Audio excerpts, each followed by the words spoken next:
Hello बच्चों, बहुत बहुत नमस्कार। स्वागत है सभी लोगों का आज के लेक्चर में। क्या मेरी आवाज आ रही है? क्या मैं दिखाई दे रहा हूं? जल्दी फटाफट से बता दीजिए। भारी मात्रा में लोग जुड़ चुके हैं आज हमारे साथ। 7.5 करोड़ लोग जुड़े हुए हैं। हर्षल, विशाल, साक्षी, सुप्रिया, संजीव, शुभम, प्रिंस, डॉक्टर आर्यन। क्या बात है, बहुत बढ़िया। बहुत दूर दूर से डॉक्टर साहब भी हमारे साथ जुड़ चुके हैं। पूजा, आयुष,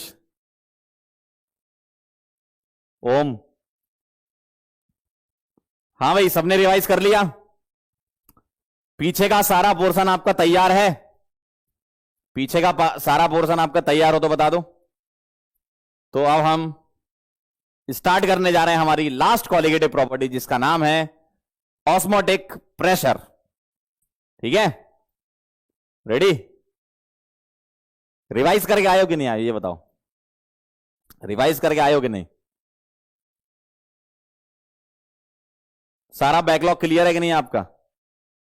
बैकलॉग आपका बहुत बढ़िया, वेरी नाइस। बैकलॉग नहीं होना चाहिए भाई। और अपनी वीक में 3 ही क्लास चलती, तो बैकलॉग तो मतलब किसी भी कीमत पे नहीं होना चाहिए। ठीक है, शुरू करें फिर। चलिए आइए जरा ऑस्मोसिस से स्टार्ट करते हैं। लास्ट कॉलिगेटिव प्रॉपर्टी और वांट ऑफ फैक्टर आज हम पढ़ेंगे। ऑस्मोसिस क्या होता है, पहले इस चीज को अपन समझ लेते हैं। ऑस्मोसिस क्या होता है, पहले इस चीज को अपन समझ लेते हैं। पहले मैं डायग्राम से समझा देता हूं, फिर मैं डेफिनेशन लिखवा दूंगा, है ना। पहले आप डायग्राम से समझो। ऑस्मोसिस को डायग्राम से समझिएगा सभी लोग। ये मेरे पास एक कंटेनर है और इसमें मैंने बीच में पार्टीशन कर रखा है। और पार्टीशन किससे कर रखा है? पार्टीशन किससे कर रखा है? ये एक मेम्ब्रेन होती है। मेम्ब्रेन का मतलब क्या होता है सर? बता दीजिए जरा फटाफट से सभी लोग।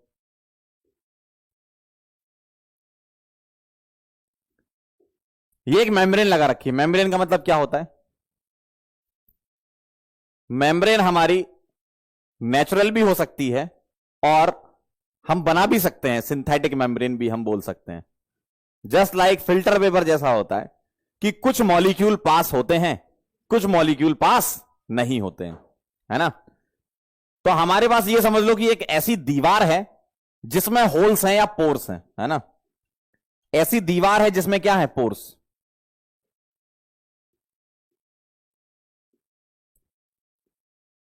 क्या है? पोर्स हैं इसमें।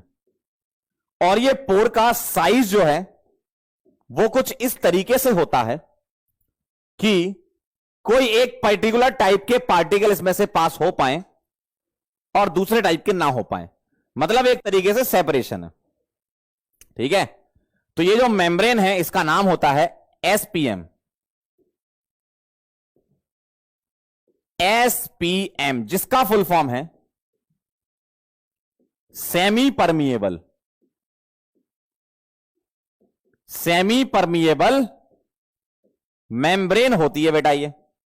सर ये सेमी मतलब क्यों? नाम सेमी इसलिए रखा है कि मान लो मेरे पास 2 टाइप के पार्टिकल होंगे, सॉल्यूट होगा और सॉल्वेंट होगा, तो उसमें से किसी एक टाइप के पार्टिकल को पास कर पाएगा, इसलिए नाम सेमी आया है। सेमी मतलब एक तरीके से आधा। तो एक टाइप के पार्टिकल को पास कर पा रहे हैं, दूसरे टाइप के नहीं कर पा रहे हैं। बहुत बढ़िया, तो इसको बोलते हैं सेमी परमिएबल मेम्ब्रेन। और मेरे पास लेफ्ट साइड वाले कंपार्टमेंट में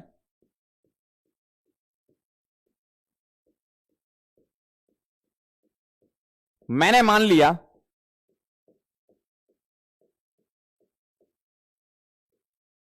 कि इसमें सॉल्वेंट भी है और सॉल्यूट भी है।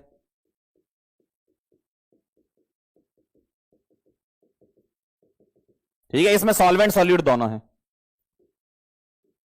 तो व्हाइट वाले मैं बोल देता हूं सॉल्वेंट है, और जो ग्रीन कलर में है वो क्या है बेटा? सॉल्यूट। यानी कि मेरे पास एक तरीके से क्या है? सॉल्यूशन है ये। सॉल्वेंट और सॉल्यूट मिला के मैं क्या बोल सकता हूं? क्या है ये? सॉल्यूशन है मेरे पास। ठीक है, जरा ध्यान से देखना। तो लेफ्ट साइड वाला पार्ट जो है उसमें मेरे पास सॉल्यूशन है जिसमें सॉल्वेंट के पार्टिकल भी हैं और सॉल्यूट के पार्टिकल भी हैं, ठीक है।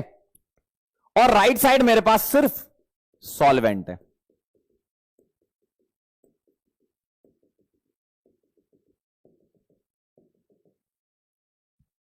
तो अब मैं डिफाइन कर रहा हूं आपके सामने ऑस्मोसिस, ठीक है। अब मैं डिफाइन कर रहा हूं आपके सामने ऑस्मोसिस। ऑस्मोसिस क्या प्रोसेस होती है? द फ्लो ऑफ, इस तरफ मेरे पास सिर्फ सॉल्वेंट है, ध्यान रखना है ना, इस तरफ सिर्फ सॉल्वेंट है, ठीक है। ये पूरा क्या है? सॉल्वेंट है। तो मैं डिफाइन कर रहा हूं, डेफिनेशन समझिएगा। The flow of solvent molecules, यानी कि सेमी परमिएबल मेम्ब्रेन से सॉल्वेंट के मॉलिक्यूल फ्लो होंगे। सेमी परमिएबल मेम्ब्रेन के होल्स कुछ इस तरीके से हैं कि इसमें से सॉल्वेंट ही पास होगा। तो एसपीएम कुछ इस तरीके से बनाई जाती है, या फिर आपकी बनी बनाई होती, नेचुरल भी होती है, सेलोफेन सीड से आप बना भी सकते हो, और पिग ब्लैडर जैसी नेचुरल भी होती है ना। तो ध्यान से देखिएगा, the flow of solvent molecules from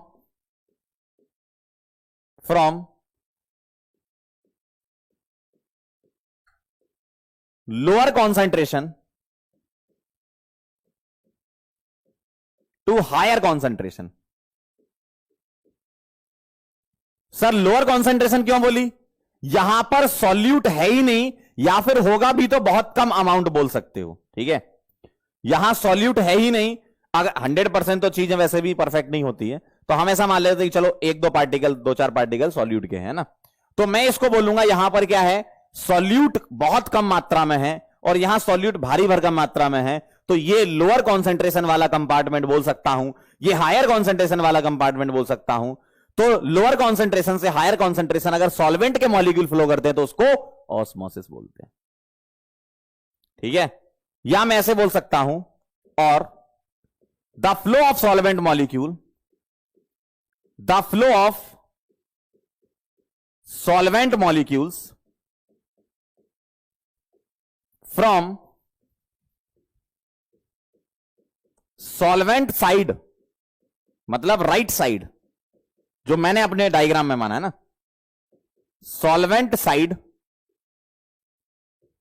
to solution side, to solution side यानी कि लेफ्ट साइड।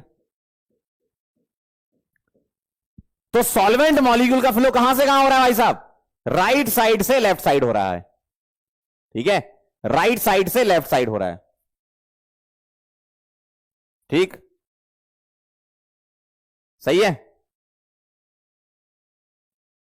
तो ये लोअर कॉन्सेंट्रेशन से हायर कॉन्सेंट्रेशन की तरफ आप जा रहे हो, लेकिन ये हमने किसके फॉर्म में लिखी? विद रेस्पेक्ट टू सॉल्यूशन, और उसमें हम किसकी बात कर रहे हैं? सॉल्यूट की कॉन्सेंट्रेशन की बात कर रहे हैं। आप इसको एक और तरीके से डिफाइन कर सकते हो, और the flow of solvent molecules from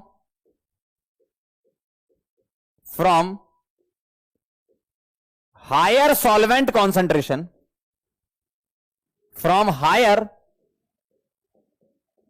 solvent concentration to lower solvent concentration. समझना जरा बात को, अलग अलग तरीके से अलग अलग लोग डिफाइन करते हैं। मैंने आपको तीनों तरीके बता दिए। डिपेंड करता है कि आप कौन सा लिखना चाहते हैं, तीनों ही सही है, ठीक है, तीनों ही सही है। जनरली लोग ये वाला यूज करते हैं, थर्ड वाला, लेकिन ये भी आप लिख सकते हो। राइट साइड सॉल्वेंट है, आप खुद ही देख लो ना, राइट साइड सॉल्वेंट है, लेफ्ट साइड सॉल्यूशन है, तो सॉल्वेंट साइड से सॉल्यूशन साइड। या अगर सॉल्यूट की कॉन्सेंट्रेशन के रेस्पेक्ट में लिख रहे हो तो lower solute concentration to higher solute concentration, या आप सॉल्वेंट के फॉर्म में लिख रहे हो, यहां सॉल्वेंट के मॉलिक्यूल ज्यादा है विद रेस्पेक्ट टू दिस वाली साइड, ये वाली साइड है ना, तो हायर सॉल्वेंट कॉन्सेंट्रेशन से लोअर सॉल्वेंट कॉन्सेंट्रेशन। कह रहा मैंने तो तीनों लिख लिया, तीनों लिख लो, कोई दिक्कत नहीं है, तीनों लिख लो, लेकिन समझ लो कि ऑस्मोसिस का मतलब क्या है। ऑस्मोसिस में सॉल्वेंट के मॉलिक्यूल फ्लो होते हैं सॉल्वेंट वाली साइड से सॉल्यूशन वाली साइड पर। ठीक है, चमक गया? ठीक है। रिवर्स ऑस्मोसिस अभी आएगा। रिवर्स ऑस्मोसिस एक्चुअल में वाटर प्यूरिफिकेशन में यूज करते हैं। वाटर प्यूरिफिकेशन, मान लो सॉल्वेंट वाटर है तो इस तरफ प्योर वाटर ज्यादा है, तो अभी हम उसके बारे में भी बात करेंगे। उल्टा हो जाएगा। तीनों डेफिनेशन आपके दिमाग में, तीनों लिख ली, कोई बात नहीं। तीनों डेफिनेशन आपके दिमाग में गई। सेमी परमिएबल मेम्ब्रेन के थ्रू सॉल्वेंट का फ्लो सॉल्वेंट साइड से सॉल्यूशन साइड होगा, जो आपकी इच्छा हो। तीसरी वाली वैसे ज्यादातर लोग यूज करते हैं। ठीक है, ठीक है, तीनों सही है। तीनों में से आप कोई भी यूज कर लो। अब वो ये ना, शब्दों में अब किस बुक में क्या लिखा है वो डिपेंड करता है। ठीक है तीनों चीजें सेम, हैं तीनों चीजें सेम। इसको नोट कर लो तो आप बता देना। एक बार फिर से सुन लो जो लोग लेट हो गए हैं थोड़ा सा। इस वाली साइड से इस वाली साइड आना है तुम्हें।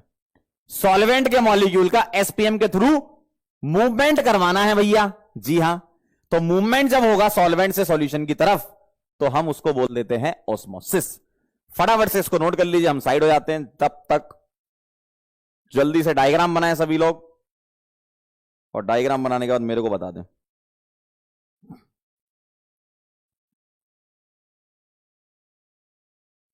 जल्दी लिख के डन बता देना, डन या चमकिस, जो भी आपको लिखना हो, आपकी पसंद।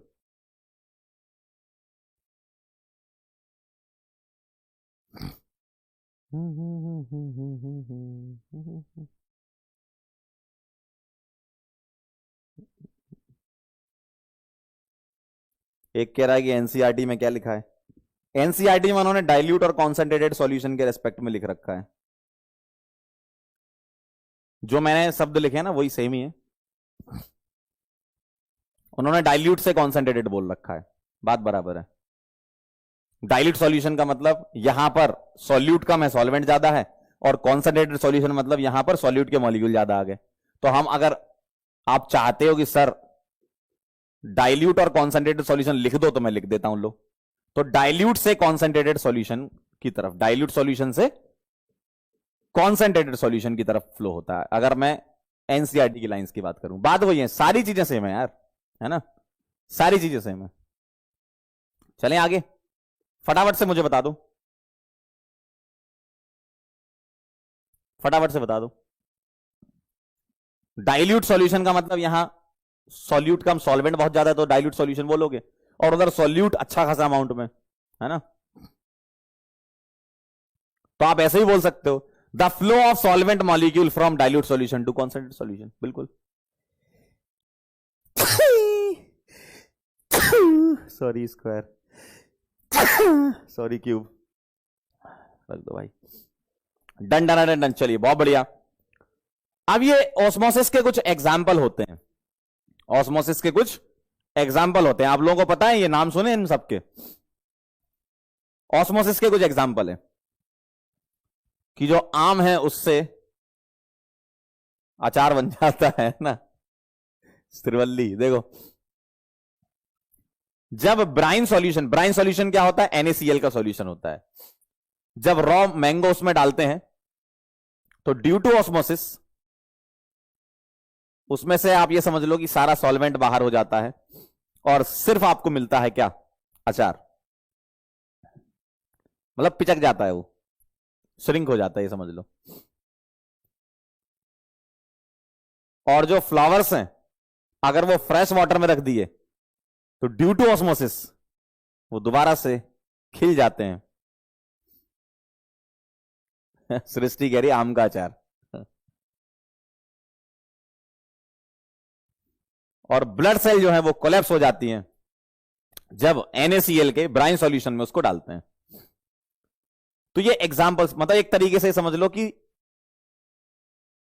उसमें से सॉल्वेंट बाहर हो गया, आप ये समझ लो,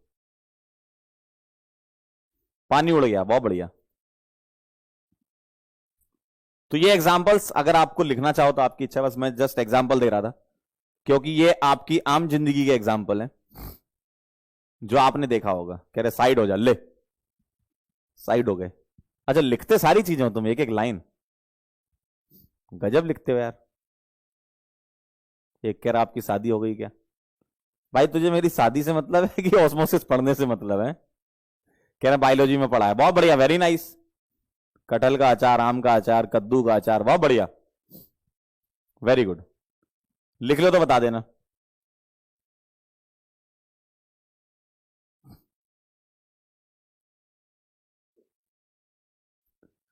अब मेन मुद्दे पे आओ, मेन मुद्दे पे, ऑस्मोटिक प्रेशर क्या होता है, समझना जरा बात को।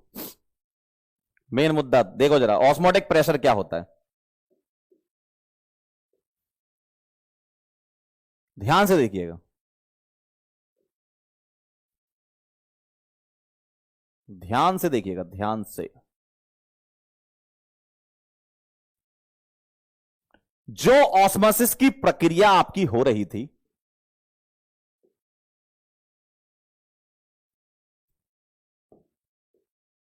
उसको रोकने का है, ध्यान से सुनिएगा। जो ऑस्मोसिस की प्रोसेस आपकी हो रही थी उसे रोकना है।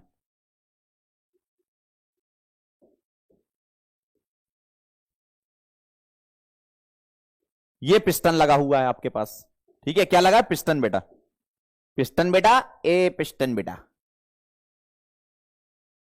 ए पिस्टन बेटा, इधर देखो।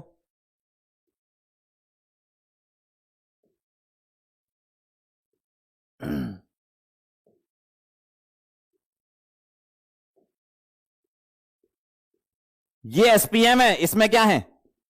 होल, ठीक है भाई। इधर क्या था तुम्हारे पास? झमाझम सॉल्वेंट, क्या था भैया? झमाझम सॉल्वेंट, क्या था अंकल? झमाझम सॉल्वेंट। लेफ्ट साइड क्या है? सॉल्वेंट के साथ सॉल्यूट भी है। देखो सॉल्वेंट यहां भी है और सॉल्वेंट यहां भी है, बस यहां सॉल्यूट की कॉन्सेंट्रेशन कम है, इसलिए डाइल्यूट सॉल्यूशन हम इसको बोल देते हैं, और यहां सॉल्यूट की कॉन्सेंट्रेशन भारी मात्रा में सॉल्यूट प्रेजेंट होता है, लेकिन सॉल्वेंट से ज्यादा नहीं होता है ना, सॉल्वेंट से तो कम ही रहेगा, सॉल्वेंट ज्यादा मात्रा में होगा। तो ऑस्मोटिक प्रेशर एक्चुअल में क्या है, उसको हम इस तरीके से डिफाइन करते हैं कि यहां पर मिनिमम प्रेशर हम कितना लगाएं। ध्यान से सुनना,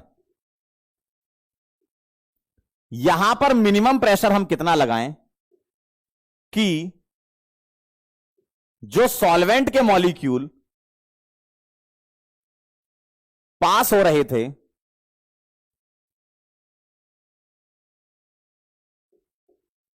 वो पास होना बंद कर दें, मतलब ये प्रोसेस रुक जाए।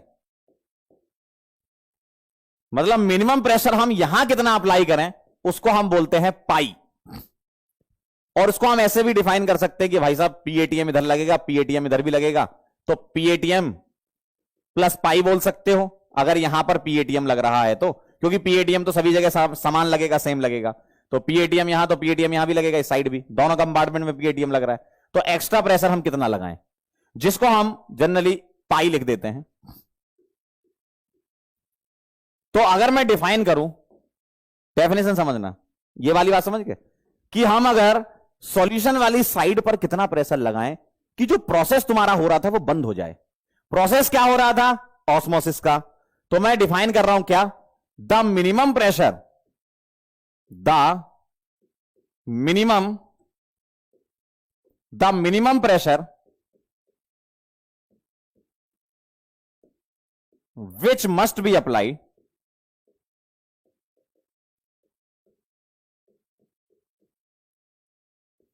to solution side to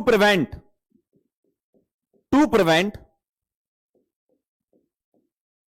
osmosis. समझिएगा, मतलब मैं सॉल्यूशन वाली साइड मिनिमम कितना प्रेशर लगाऊं, मैंने क्या करा, मैंने धीमे धीमे प्रेशर लगाना चालू करा, और जब इस तरफ प्रेशर बढ़ेगा तो ये फ्लो रुकना चालू हो जाएगा। पहले स्लो होता जाएगा, और एक टाइम ऐसा आएगा जब वो मिनिमम प्रेशर तक तुम पहुंच जाओगे कि ये सॉल्वेंट के मॉलिक्यूल का इधर फ्लो बंद हो जाएगा। तो ऑस्मोसिस की प्रक्रिया बंद हो जाए, ऑस्मोसिस की प्रोसेस बंद हो जाए, उस समय पर जो प्रेशर तुमने लगाया वो होगा ऑस्मोटिक प्रेशर। ठीक है, मान लो ऑस्मोटिक प्रेशर से ज्यादा लगा दिया, बताओ क्या होगा? बताओ, मिनिमम प्रेशर मेंटेन करके रखा कि ऑस्मोसिस रुक गई, लेकिन तुम्हारा दोस्त आया और वो दोस्त कह रहा है कि अरे यार क्या कर रहे हो, ऐसे क्यों पकड़ के रखे, और दबाओ। तो अगर और दबाओगे तो क्या होगा बताओ? और दबाओगे तो क्या होगा? बोलो। हमने क्या करा, मिनिमम प्रेशर लगाया, तो क्या होगा, इधर प्रेशर बढ़ रहा है ना, और इधर प्रेशर बढ़ रहा है, इसका मतलब हायर प्रेशर से लोअर प्रेशर की तरफ फ्लो होना चालू हो जाएगा। तो फिर उस केस में हो जाएगा, एकदम जनता सही कह रही है, रिवर्स ऑस्मोसिस। मतलब अगर मैं और बढ़ाऊं और बढ़ाऊं और बढ़ाऊं तो यहां से सॉल्वेंट इस तरफ जाना चालू हो जाएंगे, जो कि वाटर प्यूरिफिकेशन में हम यूज करते हैं, उसका नाम है रिवर्स ऑस्मोसिस। आरओ का तो आपने नाम सुना होगा, क्यों नाम तो सुने ही होगे। रिवर्स ऑस्मोसिस बोलते बेटा, क्या बोलते बेटा? रिवर्स ऑस्मोसिस बोलते। क्या बोलते? रिवर्स। कब? जब पाई से भी ज्यादा लगा दिया। तो ये मिनिमम प्रेशर कितना रखें कि ऑस्मोसिस की प्रक्रिया या प्रोसेस रुक जाए, उसको हम बोलते हैं ऑस्मोटिक प्रेशर। क्लियर है? और अगर इससे ज्यादा लगाना चालू कर दिया भाई साहब, तो सॉल्वेंट के मॉलिक्यूल फ्लो हो जाएंगे, प्योर सॉल्वेंट की तरफ मामला चलेगा। तो प्यूरिफिकेशन हो रहा है ना, प्योर सॉल्वेंट, प्योर सॉल्वेंट तो पानी मान लो, तो पानी आपको प्योर मिलता जा रहा है। ठीक है, चलिए भाई नोट कर लीजिए इसको। फिर हम ऑस्मोटिक प्रेशर की कैलकुलेशन देख लेते हैं कि हम किस तरीके से ऑस्मोटिक प्रेशर कैलकुलेट कर सकते हैं। जी हां, प्राची बहुत बढ़िया बेटा।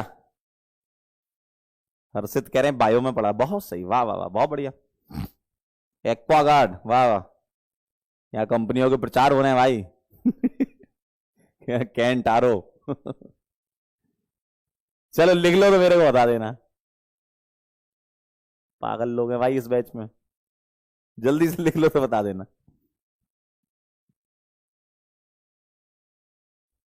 डन डन डन डन हो जाए तो चल चला चल चल कर लेंगे फिर।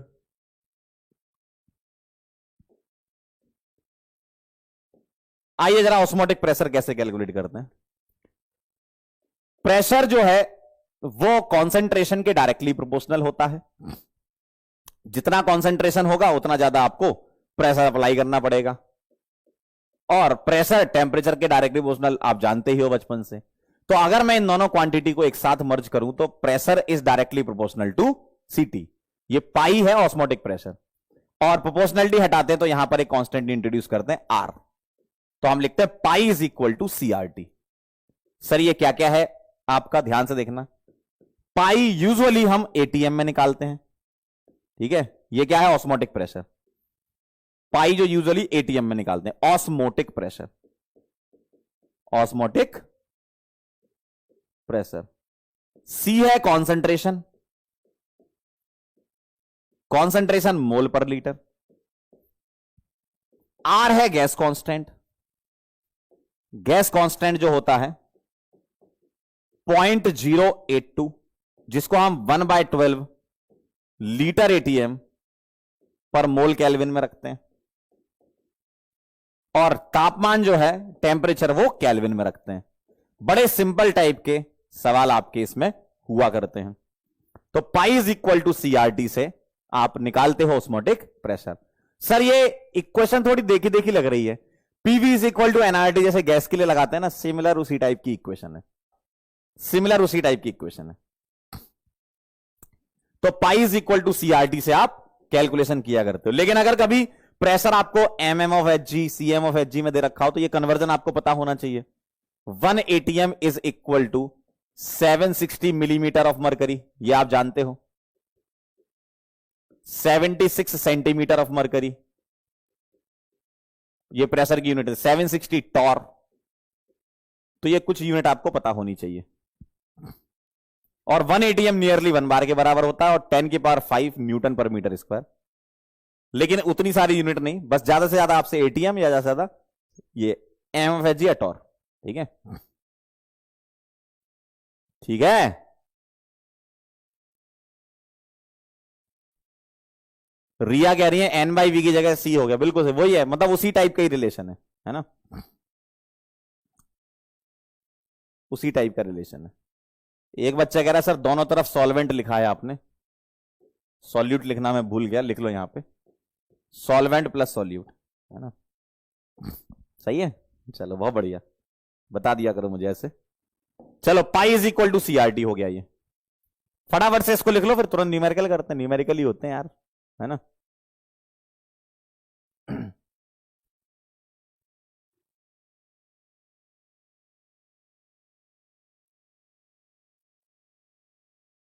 डन।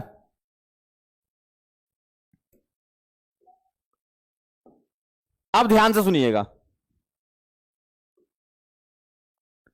मुझे दो सॉल्यूशन दे रखे हैं, एक सॉल्यूशन 1 और एक सॉल्यूशन 2, दोनों के ऑस्मोटिक प्रेशर मुझे गिवन है, एक का पाई 1 और एक का पाई 2, या नहीं तो निकालना पड़ेंगे, मतलब ऑस्मोटिक प्रेशर का कंपैरिजन कराना है। मान लो दो सॉल्यूशन है, तो इन दो सॉल्यूशन के बीच में रिलेशन क्या है, तो तीन केस यहां बनते। केस 1, अगर पाई 1 पाई 2 बराबर हैं तो इन दो सॉल्यूशन को बोलते हैं आइसोटोनिक सॉल्यूशन, आइसोटोनिक सॉल्यूशन इनका नाम है। अगर पाई 1 बड़ा है पाई 2 से, तो देखो जो बड़ा है वो हाइपर होता है, तो 1 हाइपर टोनिक सॉल्यूशन है, या फिर 2 जो है वो हाइपोटोनिक सॉल्यूशन है।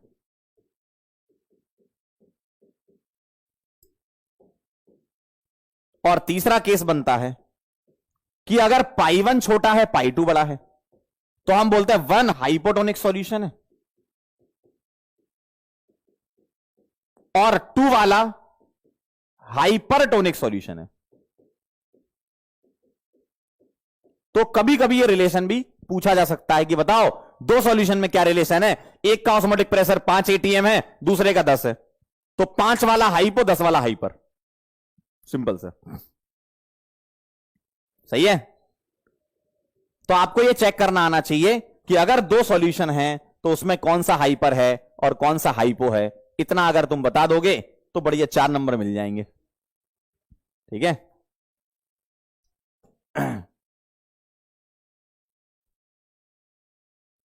ठीक है, बायोलॉजी में भी पढ़ा होगा आपने, हाँ बहुत बढ़िया, वेरी नाइस, बढ़िया है। तो चलिए फटाफट से नोट कर लीजिए, फटाफट से नोट कर लीजिए, लिखो लिखो लिखो जल्दी लिखो, लिखिए जल्दी से, फटाफट से नोट कर लीजिए, नोट्स बना रहा हो अच्छे से मस्त। और बताओ क्या चल रहा है जीवन में, मन लग रहा है कि नहीं पढ़ने में, नहीं लग रहा तो लगाओ भाई, लगाना पड़ेगा, नहीं मन लगाओगे तो धीमे धीमे रेस से बाहर हो जाओगे। डन है, बहुत ही बढ़िया, वेरी नाइस।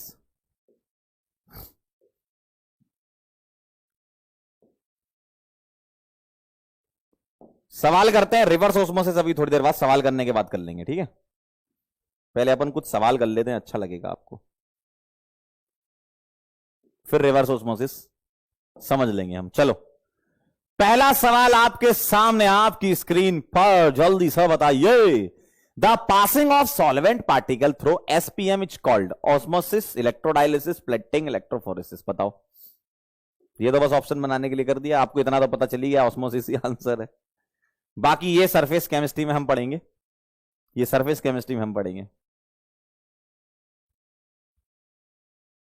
ठीक है, इलेक्ट्रोफोरेसिस वगैरह। अगला सवाल, two solution have different osmotic pressure, the solution of higher osmotic pressure is called. जिसका ऑस्मोटिक प्रेशर ज्यादा होता है, बड़ा वाला हाइपर होता है। बताओ जरा, क्या आंसर लगा दूं, फोर्थ लगा दूं? जिसका हायर ऑस्मोटिक प्रेशर वो क्या है, हाइपर, और लोअर वाला हाइपो, ठीक है। न्यूमेरिकल कर लो, न्यूमेरिकल करो जरा try. The osmotic pressure of 0.2 molar solution of urea at 300 kelvin. अच्छा, टेम्परेचर दे रखा है, आर भी यहां बोल रखा उन्होंने, 1/12 ले लेंगे इसको अपन न्यूमेरिकल के लिए। 0.2 मोलर तो कॉन्सेंट्रेशन है। देखो द ऑस्मोटिक प्रेशर निकालना है तुमको, ठीक। सी कितना दे रखा है 0.2, कॉन्सेंट्रेशन 0.2। टेम्परेचर दे रखा है 300 केल्विन में ही है, तो ठीक है। और आर हम ले लेंगे 1/12 ले लेंगे, क्यों? 0.082 को 1/12 न्यूमेरिकल कैलकुलेशन के लिए ले लो। तो pi is equal to C R T. C कितना है 0.2, आर कितना है 1/12 और 300 इसका टेम्परेचर है। फटाफट से बता दो कितना आ रहा है, कितना आ रहा है, सॉल्व कर लो जरा, कितना आ रहा है। पॉइंट हटाओ जरा, ऐसा ऐसा 2 से कट गया ये 6 बार, 6 से 5 के आसपास आएगा। तो पाई जो है वो 5 एटीएम के आसपास, देख लो कौन सा आंसर, 5 एटीएम के आसपास फर्स्ट आ जाएगा आपका, 5 एटीएम के आसपास आंसर। अब बड़े आसान सवाल होते हैं भाई, सॉल्यूशन चैप्टर के सवाल एक तो नीट में आते जाता है, ठीक है। नीट में 2 से 3 क्वेश्चन तो सॉल्यूशन चैप्टर से आते हैं, बड़ा इंपॉर्टेंट चैप्टर माना जाता है सॉल्यूशन, ठीक है। चलें आगे, आ गया था आंसर आपका। अरे फॉर्मूले बेस्ड सवाल आते हैं भाई, वैल्यू पुट करो और बस सॉल्व करके आंसर निकाल लो। और कुछ तो ऐसे आते हैं कि मजा आ जाता है। देखो the osmotic pressure of 10% weight by volume aqua solution of urea is related to that of 10% weight by volume aqua solution of glucose. तो मेरे पास 2 सॉल्यूशन है, एक है यूरिया सॉल्यूशन, सवाल पढ़ो जब तक मैं एक्सप्लेन कर रहा हूं ये। एक है यूरिया सॉल्यूशन और एक है ग्लूकोज सॉल्यूशन, ठीक है। यूरिया को 1 माना है और ग्लूकोज को 2 माना है, सही बात है, सही बात है। अब मैं इस क्वेश्चन को थोड़ा जल्दी कराना बता रहा हूं, कैसे, मुझे क्या बताओ। पाई इज इक्वल टू क्या होता है सी आर टी, ठीक है, समझना जरा। मैं कॉन्सेंट्रेशन को लिख सकता हूं मोल्स अपॉन वॉल्यूम, और मोल को क्या लिख सकता हूं weight upon molecular weight into RT upon V, सही है, यही लिख सकता हूं मैं। अब मुझे पूरा सवाल पढ़ के बताओ 10% वेट बाय वॉल्यूम सॉल्यूशन का मतलब क्या है। 10 gram urea in 100 ml solution और 10 gram glucose, 10 gram glucose in 100 ml solution. तो बेटा वॉल्यूम सेम है, वेट भी सेम है, वॉल्यूम सेम है, वेट भी सेम है, आर बचपन से कांस्टेंट होता है, और टेम्परेचर कुछ नहीं दिया तो आइडेंटिकल कंडीशन मान के टी को भी सेम कर दो, टेम्परेचर थोड़ी दिया तुम्हें, तो टी भी सेम है, जब ना दिया तो सेम। इसका मतलब pi is inversely proportional to molecular weight. Glucose का मॉलिक्यूलर वेट होता है 180, क्यों? क्योंकि मॉलिक्यूलर फॉर्मूला होता है C6H12O6, और यूरिया होता है नाच दो सीओ नाच दो, नाच दो सीओ नाच दो, बिना सॉल्व करे आंसर निकाल सकते हो ना, नाच दो सीओ नाच दो, और इसका मॉलिक्यूलर वेट होता है 60। तो मॉलिक्यूलर वेट किसका ज्यादा? ग्लूकोज का ज्यादा, और जिसका मॉलिक्यूलर वेट ज्यादा उसका ऑस्मोटिक प्रेशर कम, जिसका मॉलिक्यूलर वेट ज्यादा उसका ऑस्मोटिक प्रेशर कम। देखो मॉलिक्यूलर वेट ज्यादा तो ऑस्मोटिक प्रेशर कम हो जाएगा, यानी कि पाई, सही है। तो मॉलिक्यूलर वेट ज्यादा तो ऑस्मोटिक प्रेशर कम, क्या आंसर आ जाएगा? सेकंड आंसर लगा दूं, वेट सेम था, वॉल्यूम सेम था, मॉलिक्यूलर वेट के इनवर्सली, टेम्परेचर कुछ नहीं दिया तो सेम ले लो। तो मॉलिक्यूलर वेट जिसका ज्यादा उसका ऑस्मोटिक प्रेशर कम। तो कभी भी अगर तुम्हें सेम कॉन्सेंट्रेशन दे रखी हो, देखो अगर कॉन्सेंट्रेशन सेम है और टेम्परेचर के बारे में कुछ नहीं बोला तो मॉलिक्यूलर वेट से कर लिया करो। क्वेश्चन पढ़ के देख लिया, ऐसा जरूरी नहीं कि हर बार होगा, कई बार कॉन्सेंट्रेशन, मान लो इसकी 10 है इसकी 5 है, तो आपको थोड़ा और सॉल्व करना पड़ेगा, है ना, फिर आपको कॉन्सेंट्रेशन भी चेक करनी पड़ेगी, ठीक, नोट कर लो, सही है ना, आसान है, फटाफट से नोट कर लो फिर आगे चलते हैं।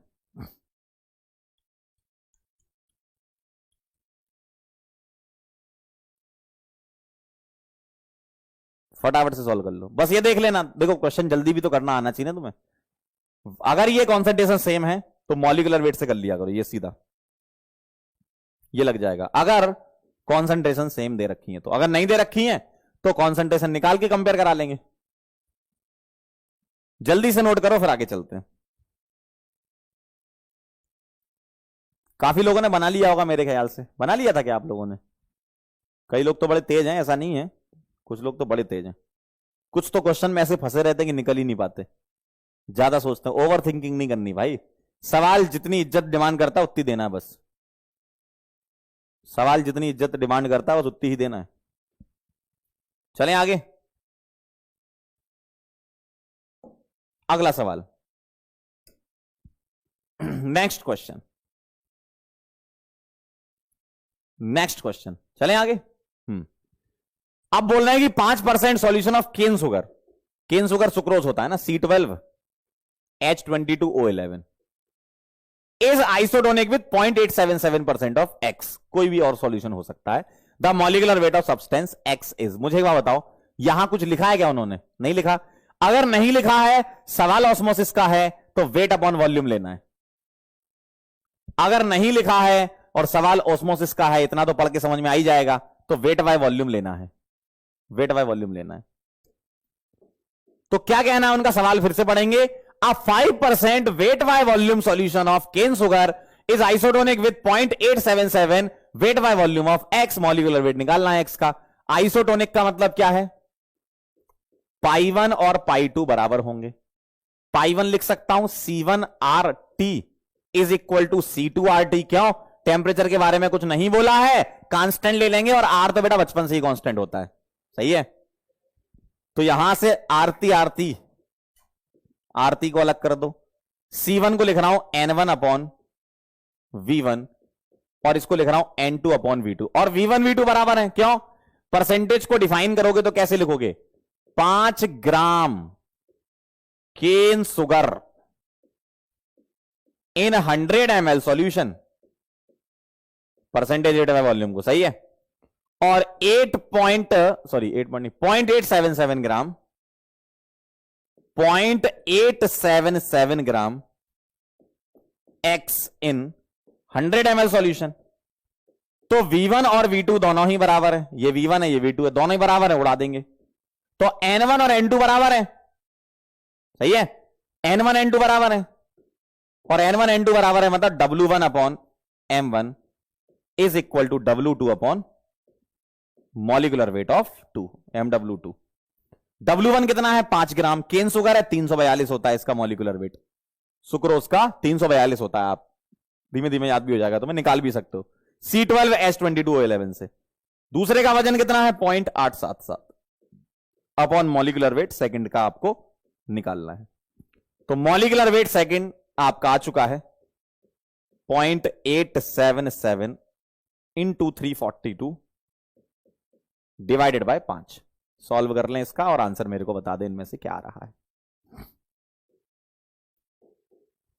केन सुगर को हमने 1 माना है और एक्स को हमने 2 माना है।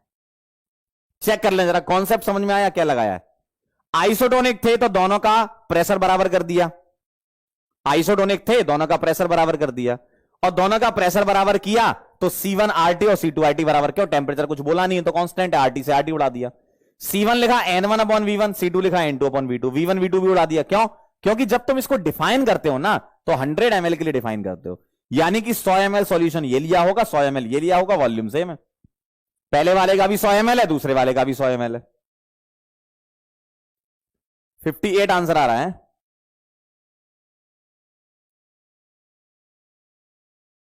चेक कर लो, अप्रॉक्स आंसर 1 आ रहा है, सही है। फटाफट से नोट कर लो फिर आगे चलते हैं। तो इस टाइप के बड़े सिंपल सिंपल से सवाल होते हैं, बस सवालों को करने का तरीका पता होना चाहिए। इस तरीके से सॉल्व करते हैं, लिख लो फटाफट।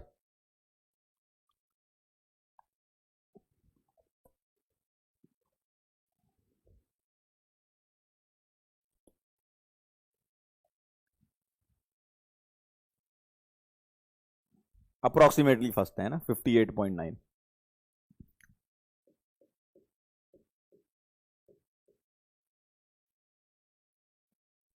चलें आगे, चलें आगे, बताओ चला जाए, जल्दी से मेरे को बता दो आगे बढ़ना हो तो। चलिए अगला सवाल, the following solution were prepared by dissolving 10 gram of glucose in 250 ml water, 10 gram of urea in 250 ml water and 10 gram of sucrose in 250 ml water. क्या बात है भाई साहब, बहुत जल्दी सवाल कर सकते हो, बहुत जल्दी सवाल कर सकते हो। तीनों का वजन सेम है, तीनों में 250 है, देखो वजन 10 ग्राम है तीनों का, तीनों का वॉल्यूम सेम है, टेम्परेचर कुछ बोला नहीं तो सेम है। याद करो वो दिन जब मैंने तुम्हें बताया था मॉलिक्यूलर वेट के इनवर्सली प्रोपोर्शनल, देख लो। अरे भैया pi is inversely proportional to molecular weight, क्यों? अरे सब चीजें तो सेम है, मॉलिक्यूलर वेट ही तो डिफरेंट है। ग्लूकोज को माना है इनने 1, ग्लूकोज को इन्होंने माना है 1, मॉलिक्यूलर वेट ऑफ 1 कितना हो गया 180। यूरिया को माना है इनने 2, ये ग्लूकोज यूरिया और सुक्रोज यही सब दिखते रहेंगे तुम्हें ना, अब तो याद हो गया होगा 60, और सुक्रोज को माना है बेटे 3, तो मॉलिक्यूलर वेट ऑफ 3 कितना आ गया 342।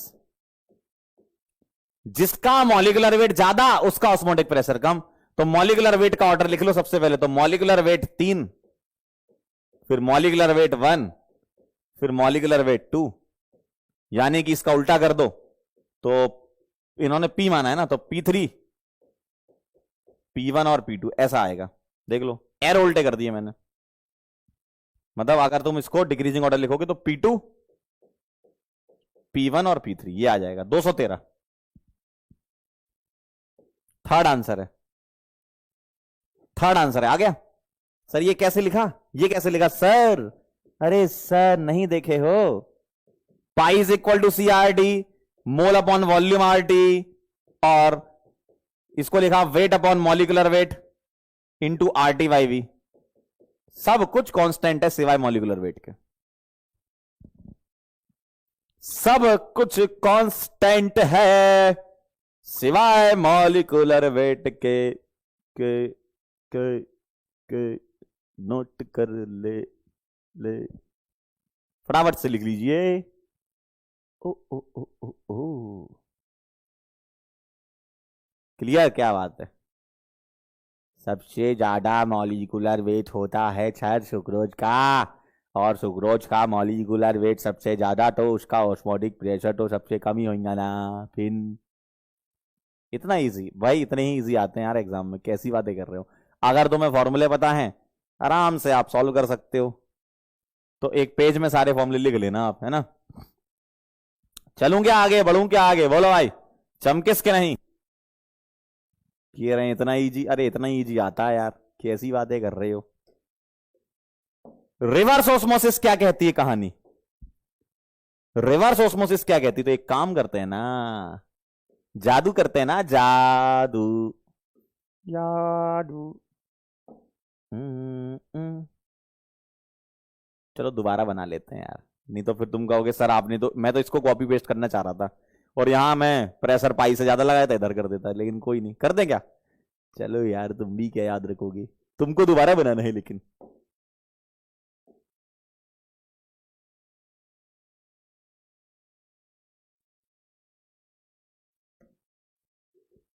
आइए आपको जादू दिखाते हैं।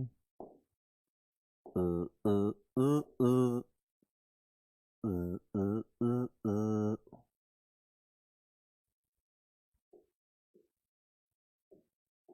चलिए हेडिंग लिखिएगा, हेडिंग लिखिए, heading heading reverse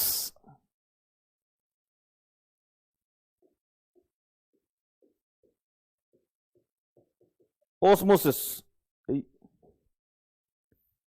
reverse osmosis.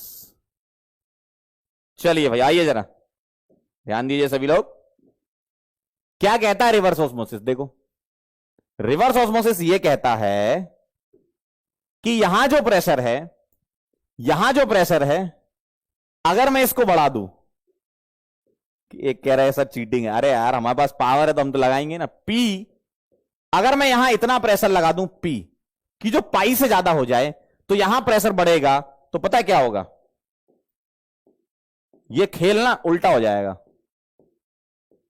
और उसी खेल को बोलते हैं रिवर्स ऑस्मोसिस।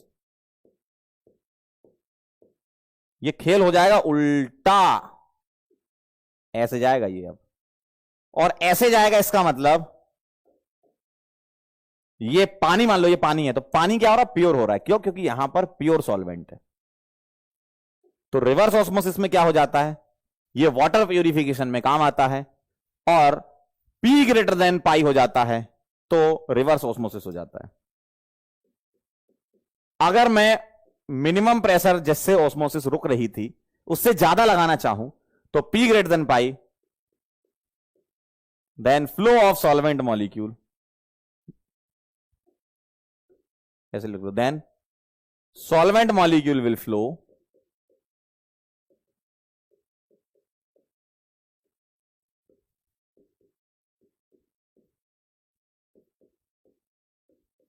फ्रॉम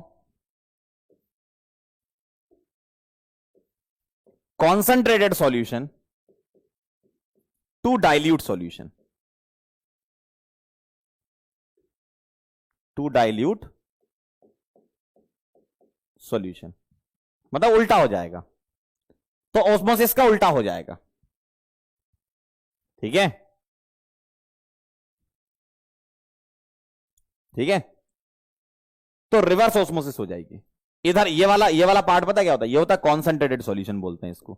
ठीक है, अगर मैं अकॉर्डिंग टू एनसीईआरटी बात करूं, और ये है डाइल्यूट सॉल्यूशन। फटाफट से इसको लिख लीजिएगा और मेरे को बता दीजिएगा, उल्टा हो जाएगा। चलिए भाई जल्दी से,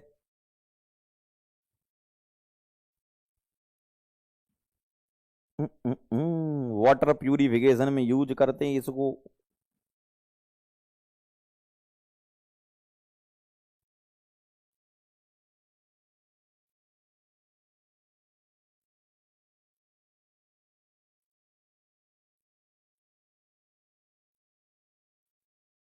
लिख लो तो बता देना।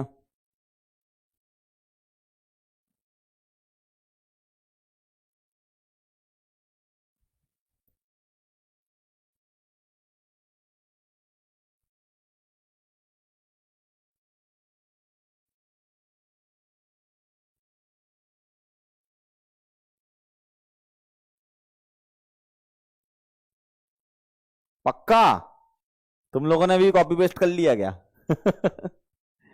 पक्का लिख लिया तुम लोगों ने भी, कॉपी में कॉपी पेस्ट कर लिया? क्यों भाई, क्यों भाई, तुम लोगों ने भी कॉपी पेस्ट कर लिया के? चलिए भाई आगे चलते हैं, आगे चलते हैं। वांट हाफ फैक्टर, अब ध्यान से सुनिएगा। अभी तक आपने जितने भी सॉल्यूट लिए थे, वो सारे सॉल्यूट ना तो एसोसिएट हो रहे थे ना ही डिसोसिएट हो रहे थे। जैसे अगर मैं ग्लूकोज की बात करूं, ग्लूकोज पहले समझ लो, अगर मैं ग्लूकोज की बात करूं, या मैंने यूरिया भी लिया था या मैंने सुक्रोज भी लिया था। ग्लूकोज क्या था, C12H22O11, यूरिया क्या था, नाच दो CO नाच दो, और सुक्रोज क्या था, केन सुगर। आपने जितने भी पीछे सवाल करे वो इनके करे, C12H22O11, और ये सारे के सारे होते नॉन इलेक्ट्रोलाइट। बोल दूं मैं, नॉन इलेक्ट्रोलाइट बोल देता हूं, नॉन इलेक्ट्रोलाइट। सर ये इलेक्ट्रोलाइट क्या होते हैं? इलेक्ट्रोलाइट मतलब जो आयंस में डिसोसिएट होते हैं। नॉन इलेक्ट्रोलाइट मतलब, नॉन इलेक्ट्रोलाइट्स मतलब क्या है ये, do not dissociate into ions, मतलब जो आयन में डिसोसिएट नहीं होते थे। अच्छा उल्टा लिख दिया फॉर्मूला, ये ग्लूकोज का C6H12O6 होता है। कौन है ये? मैंने इसका वहां लिख दिया कौन था ये? किसने लिखा? कौन था ये? अच्छा, बहुत बढ़िया। ग्लूकोज C6H12O6, यूरिया है नाच दो और सुक्रोज होता है C12H2211। अब मुझे बताओ इलेक्ट्रोलाइट क्या होते हैं? जो आयंस में डिसोसिएट होते हैं वो इलेक्ट्रोलाइट, और जो नहीं होते वो नॉन इलेक्ट्रोलाइट। अब इसकी जरूरत पड़ी क्यों? वांटा फैक्टर क्यों पढ़ रहे हैं हम? वांटा फैक्टर इसलिए पढ़ रहे हैं कि जरूरी नहीं है कि तुम्हें हमेशा ग्लूकोज, यूरिया और सुक्रोज ही मिले। मान लो तुम्हें KCl मिल गया तो क्या होगा? KCl मिलने से कहानी पलट जाती है। क्या? कि जो अभी तक तुमने सीखा था वो तो तुमने उनके लिए सीखा है जो डिसोसिएट या एसोसिएट नहीं होते हैं, मतलब जो इलेक्ट्रोलाइट नहीं होते हैं। लेकिन अगर इलेक्ट्रोलाइट आ गया तो वो डिसोसिएट भी हो सकता है, एसोसिएट भी हो सकता है। तो वहां पर खेल पता क्या होता है? पहले समझ लो, फिर मैं आगे समझाऊंगा पूरा, और पहले धीमे धीमे शुरू करते हैं। मान लो KCl है, आप मुझे बताओ KCl कैसे टूटता है? बताओ, चलो बताओ। अगर KCl है तो KCl कैसे टूटता है बताओ? बिल्कुल, और बेसिक से चलते हैं, थोड़ा और अंदर चलते हैं, ठीक है? KCl कैसे टूटता है बताओ?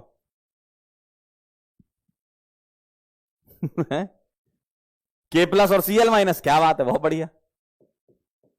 अगर मैं आपसे बोलूं कि KCl अपने आप में कितने मॉलिक्यूल हैं, तो आप बोलोगे सर KCl तो एक है। लेकिन जब तुम इसको पानी में डालते हो तो ये टूट के एक और एक कितने आयन दे रहा है? N को अगर मैं मोल या नंबर ऑफ आयन भी बोल दूं तो मुझे कितने मिल रहे हैं? 1 + 1 यानी कि 2। और KCl अगर अपने आप में एक मॉलिक्यूल है तो N कितना है? 1। लेकिन जब इसको पानी में डालते हो तो तुमको ऐसा लगता है कि तुमने 1 मोल या 1 KCl का मॉलिक्यूल डाला है। लेकिन ये तो तुमने क्या करा? KCl उठाया, पानी में डाल दिया, तो तुमने तो उसको 1 डाला था ना, 1 मोल या 1 मॉलिक्यूल डाला था। लेकिन पानी में जाने के बाद ये तो पानी ने उसके साथ खेल किया है जो तुम्हें पता नहीं चला। पानी ने क्या करा? KCl को तोड़ दिया। तो कितने आयन में टूटा बताओ? कितने आयन में टूटा? 2 में। इसका मतलब तुमको ऐसा लग रहा था कि डाला 1 है, लेकिन अंदर जाके तो वो 2 बन गए। और कॉलिगेटिव प्रॉपर्टी पता क्या होती है? जो नंबर ऑफ सॉल्यूट पार्टिकल पे डिपेंड करती है। यानी कि जो तुम्हारी कॉलिगेटिव प्रॉपर्टी आ रही थी, वो यहां जाके डबल हो जा रही है। जो भी कॉलिगेटिव प्रॉपर्टी आ रही थी वो एक्चुअल में तुमको लग रहा था कि वो तो उतनी ही आनी चाहिए। मान लो डेल्टा टीवी तुम्हारा 100 आ रहा है, 100 तो नहीं, 100 तो क्या ज्यादा हो जाएगा। मान लो डेल्टा टीवी 2 आ रहा है तुम्हारे हिसाब से, लेकिन पानी ने उसके साथ खेल कर दिया तो वो 2 नहीं, वो 4 हो जाएगा। बात समझ में आई? अगर तुम्हारा ऑस्मोटिक प्रेशर 5 ATM आ रहा था तो एक्चुअल में 5 नहीं 10 आएगा। अगर तुम्हारा डेल्टा TF 2 केल्विन आ रहा है डिफरेंस, तो एक्चुअल में 2 नहीं वो 4 है। और अगर तुम्हारी RLVP 50 mm ऑफ Hg आ रही है तो एक्चुअल में 50 नहीं वो 100 है। चमकी कि नहीं? क्योंकि आपको तो ऐसा लग रहा था कि तुमने तो इसका सिर्फ एक ही मॉलिक्यूल डाला और तुम डाल के अलग हो गए। तुम चले गए चाय पीने, तुमने KCl डाला, तुम चाय पीने चले गए। तुमको क्या पता था एसोसिएशन और डिसोसिएशन के बारे में? तुम जानते ही नहीं थे। जब तुमने सॉल्यूशन चैप्टर पढ़ा था तब तुम्हें पता ही नहीं था, वो तो आज पता चल रहा है ना। ऐसे ही उस समय के साइंटिस्ट लोगों को भी नहीं पता था कि अच्छा टूट गया, अच्छा ऐसा होता है। वो तो ऑब्जर्व करके समझ में आया। और ये ऑब्जर्वेशन के लिए एक साइंटिस्ट थे जिनका नाम है वॉन टॉप, तो उन्होंने बताया था ये। नहीं तो उसके पहले जो साइंटिस्ट थे वो तो बस यही मानते थे कि ग्लूकोज, यूरिया और सुक्रोज में सही आ रहा है, मतलब जितना हम सोच रहे हैं उतना आ रहा है। क्यों आ रहा है वो? क्योंकि वो तो डिसोसिएट ही नहीं हो रहे। तो वहां खेल उनका जम गया। लेकिन जैसे ही KCl डाला किसी ने तो कह रहे थे यार आना तो 2 चाहिए, आ 4 रहा है। प्रेशर तो 50 आना चाहिए, 100 आ रहा है, ये क्या हो गया? तो इसका मतलब है कि कुछ ना कुछ झोल है, और उसी झोल को समझाया था वांटाफ ने, इसलिए उसका नाम आया वांटा फैक्टर। कह रहे हैं स्कैम हो गया 25 दिन में आयन डबल बहुत बढ़िया। बात समझ में आई? समझदार थे वांटा, बिल्कुल सही, समझदार बहुत थे, उनने ही तो ऑब्जर्व किया था, अच्छा ऐसा हो रहा है, ओहो।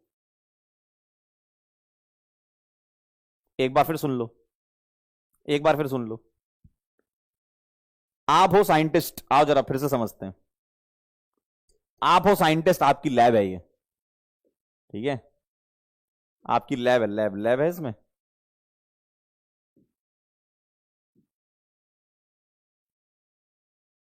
ये आपकी लैब है, ठीक है, ये आपकी लैब है, और आप साइंटिस्ट हो। कौन हो साइंटिस्ट? कौन है साइंटिस्ट आज का, बताओ, आज का साइंटिस्ट कौन है? विनायक जी कह रहे हैं, ठीक है। तो विनायक जी हमारे हैं साइंटिस्ट, विनायक जी हैं हमारे साइंटिस्ट। उनके पास है ग्लूकोज, उनके पास है ग्लूकोज, और उनके परम मित्र कौन है? उनके परम मित्र कौन है? मुस्कान। चलिए मुस्कान जी हैं,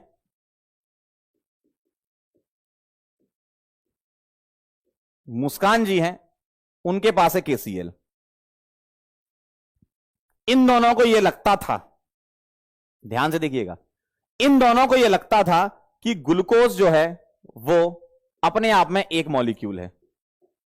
इन दोनों को यह लगता था कि ग्लूकोज अपने आप में एक मॉलिक्यूल है, और मुस्कान जी को लगता था कि केसीएल अपने आप में एक मॉलिक्यूल है। जब जब ग्लूकोज को जल में डाला गया,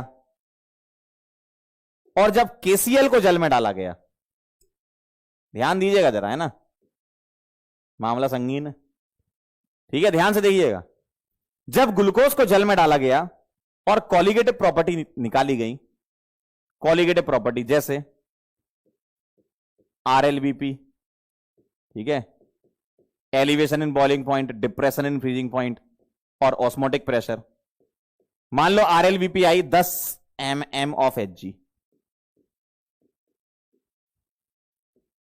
डेल्टा टीवी है मान लो 2 केल्विन, डेल्टा टीएफ है 2 केल्विन, ऑस्मोटिक प्रेशर है 5 atm।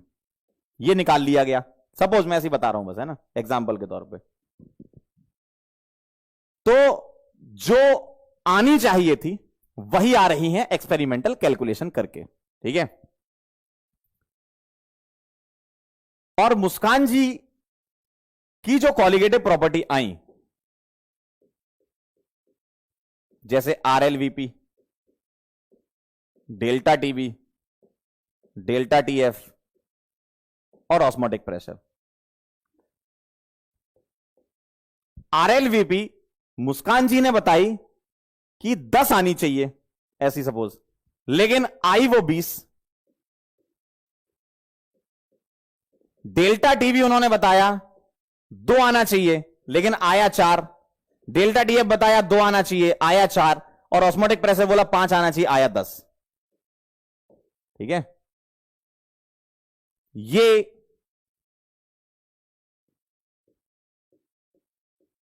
ऑब्जर्व्ड हैं, लेकिन मुस्कान जी ने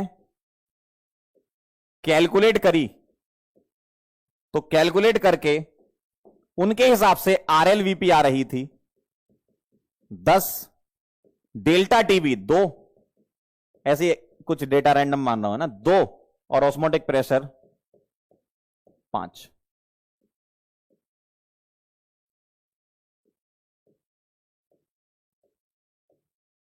जबकि विनायक जी ने जो ऑब्जर्व हुई वो ये, और विनायक जी के हिसाब से कैलकुलेटेड भी वही थी।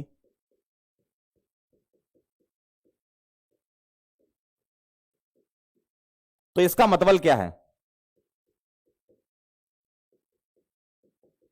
विनायक जी ने जो कैलकुलेट करी और जो आई, इसको लिखना नहीं, बस समझा रहा हूं मैं आपको।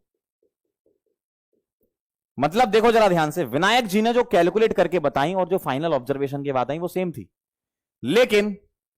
लेकिन मुस्कान जी ने बताई ये और आई ये। तो ये तो इनको झटका लगा कि यार ऐसा हुआ क्यों, इनको झटका लगा ऐसा क्यों हुआ। तो ये खुद एक्सप्लेन नहीं कर पाए, तो प्रकट हुए कौन? वान टाफ।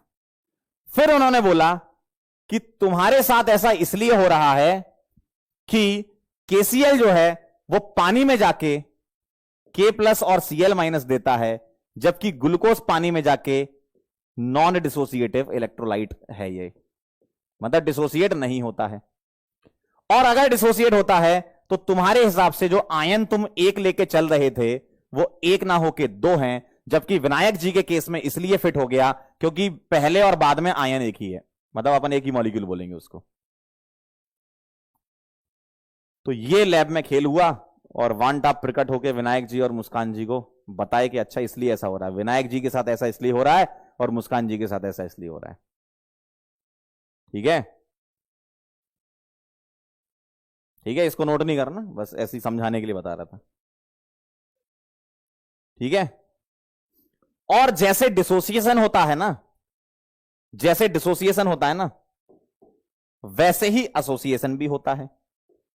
भाई धीमे धीमे आगे बढ़ते हैं ना भाई। जब खोज होना चालू हुई, लोगों ने काम करना चालू करा, पहले ग्लूकोज यूरिया सुक्रोज में खेला करते थे, फिर KCl आ गया, NaCl आ गया, Na2SO, इलेक्ट्रोलाइट्स आ गए, फिर उसके बाद कुछ और मिलाए, भाई फिर तो खेल होता है लैब में, तो फिर खेल होता है। इसमें ये डालने देखते क्या होता है, तुम भी तो बचपन में करते थे यही।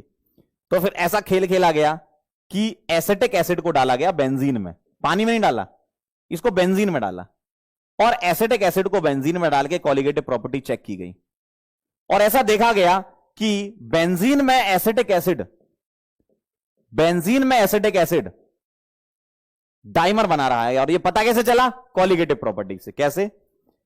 तुम्हें ऐसा लग रहा था कि 2 के हिसाब से आनी चाहिए, तो मान लो तुम्हारा RLVP आया सपोज 10, डेल्टा TB आया 2, डेल्टा TF आया 2, और ऑस्मोटिक प्रेशर आया 5। मतलब ये तुम्हारे हिसाब से आना चाहिए था। क्यों? क्योंकि तुमने 2 मॉलिक्यूल लिए। लेकिन बेंजीन में ऐसा देखा गया कि ये तो बेंजीन ने इसके साथ खेल कर दिया, बेंजीन ने इसके मॉलिक्यूल आपस में जोड़ दिए। तो ये कैलकुलेटेड तुम्हें लग रही थी, लेकिन ऑब्जर्व्ड जो आई वो निकाल के पता चला कि ये तो 5 ही आ रही है। डेल्टा TB तो 1 आ रहा है, डेल्टा TF 1 आ रहा है, पाई तुम्हारा 2.5 आ रहा है। इसका मतलब कॉलिगेटिव प्रॉपर्टी आधी हो गई, इसका मतलब यहां पर एसोसिएशन हुआ होगा। तो ये ऑब्जर्व्ड आई, ये कैलकुलेटेड है, यानी कि यहां मॉलिक्यूल का क्या हुआ? एसोसिएशन। और इलेक्ट्रोलाइट में क्या हुआ? डिसोसिएशन। और फिर यह भी चेक किया गया कि चलो एसिटिक एसिड को पानी में डालते हैं, हमने तो बेंजीन में डाल दिया, पानी में डालते हैं, तो पानी में वो टूट जाता है। और वो कैसे पता चला? ये जो वैल्यूज हैं ये डबल हो गई, 10 की 20 हो गई, 2 की 4 हो गई, इसकी 2 की 4, 5 की 10। तो इन वैल्यूज के ऑब्जर्व्ड डेटा से पता चला कि कुछ इलेक्ट्रोलाइट कुछ पर्टिकुलर सॉल्वेंट में एसोसिएट होते हैं, कुछ डिसोसिएट होते हैं, जिसकी वजह से मोलर मास भी चेंज हो जाता है। क्यों?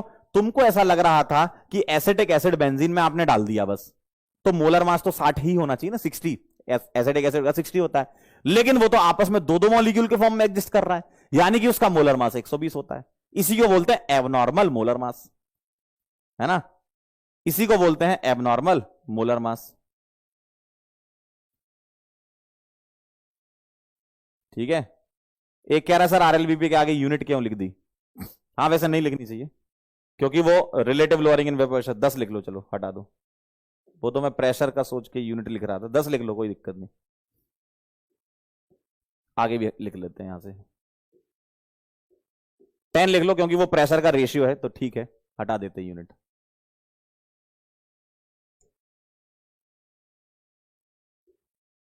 RLVP जो है वो प्रेशर का रेशियो होता है, हटा देते लो।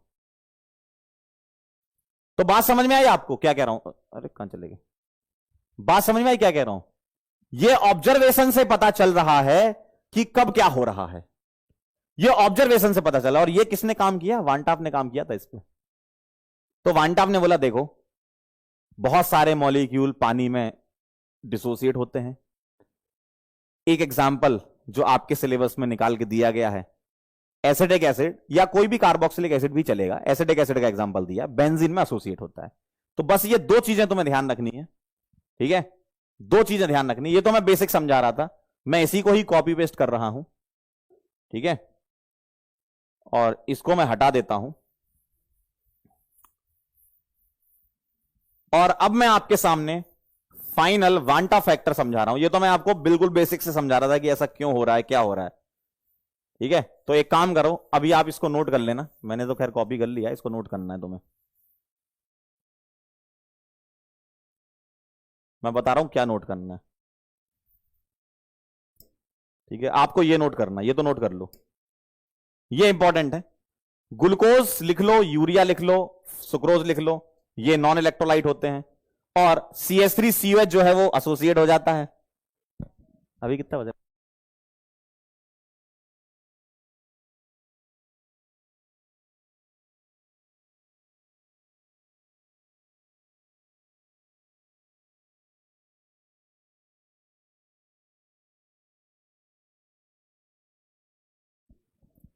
हाँ, तो ये लिख लो फिर इसी बात पे, क्या बोल रहा था मैं, ग्लूकोज यूरिया सुक्रोज ये नॉन डिसोसिएटेड होते हैं, टूटते नहीं, इलेक्ट्रोलाइट नहीं होते, और ये डिसोसिएट हो जाते हैं ना, ये इलेक्ट्रोलाइट होते हैं। इलेक्ट्रोलाइट क्या होते हैं? ऐसे मॉलिक्यूल जो आयंस में डिसोसिएट हो जाते हैं ना, डिसोसिएट इनटू आयंस, ठीक है। और ये एग्जांपल एसोसिएशन का ध्यान रखना, एसिटिक एसिड बेंजीन में डाइमर बनाता है, ठीक है, डाइमर बोलते हैं, डाई मतलब दो, डाइमर बनाता है ये। और आपके एनसीईआरटी में एसिटिक एसिड है, इसके अलावा कोई भी कार्बोक्सिलिक एसिड बेंजीन में डाइमर बनाता है, ठीक है। आपको तो बस यही लिखना है। तो यहां पर कॉलिगेटिव प्रॉपर्टी क्या हुई आपकी, डबल, और यहां कॉलिगेटिव प्रॉपर्टी क्या हो गई आपकी, हाफ, ठीक है। मतलब ये एग्जांपल ना भी लिखना हो तो मत लिखना, लेकिन ये जरूर लिखना, मतलब ये कह रहा हूं, ये छोड़ भी दो तो भी चलेगा, ये लिख लो, ठीक है।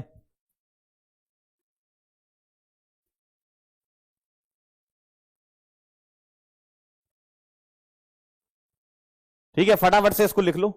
डाइमर मतलब दो बनाना, दो मॉलिक्यूल जोड़ना, ट्राइमर मतलब तीन मॉलिक्यूल जोड़ना, टेट्रामर मतलब चार मॉलिक्यूल जोड़ना, पेंटामर मतलब पांच मॉलिक्यूल जोड़ना, ठीक है।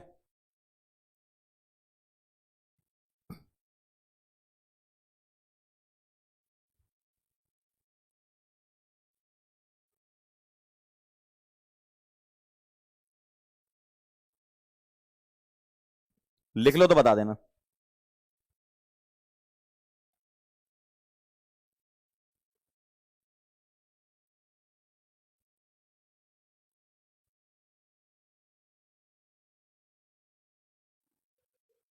डन, अरे वाह, बड़ी जल्दी लिख लिया, ठीक है। अब मैं आपको, ये तो आपने एक बेसिक लिख लिया ताकि आपको थोड़ा आइडिया लग जाए, अब मैं आपको डिटेल में यहां पे लिख के बताता हूं, ठीक है।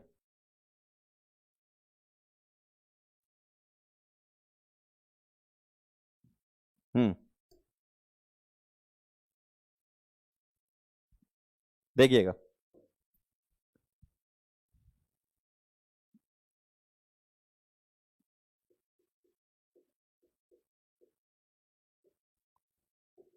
इस तरीके से मैं फ्लो चार्ट बना देता हूं तो आपको समझने में आसानी रहेगी, ठीक है। मॉलिक्यूल्स,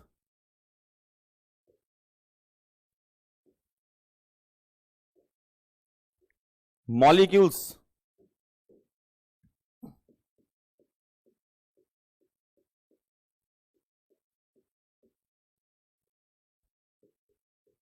जो डिसोसिएट नहीं होते हैं ना, डू नॉट डिसोसिएटेड, जो डिसोसिएट होते हैं और जो एसोसिएट होते हैं।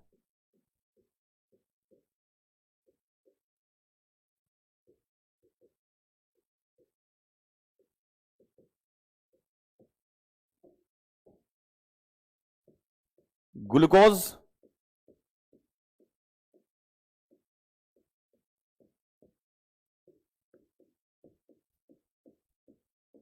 सीट वाला, सुक्रोज केन सुगर,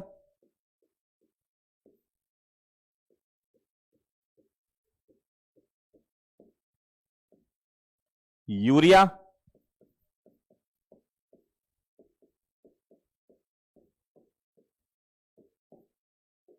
डिसोसिएट वाले में कुछ और ऐड कर रहा हूं है ना, इसलिए मैं अलग से लिख रहा हूं ये।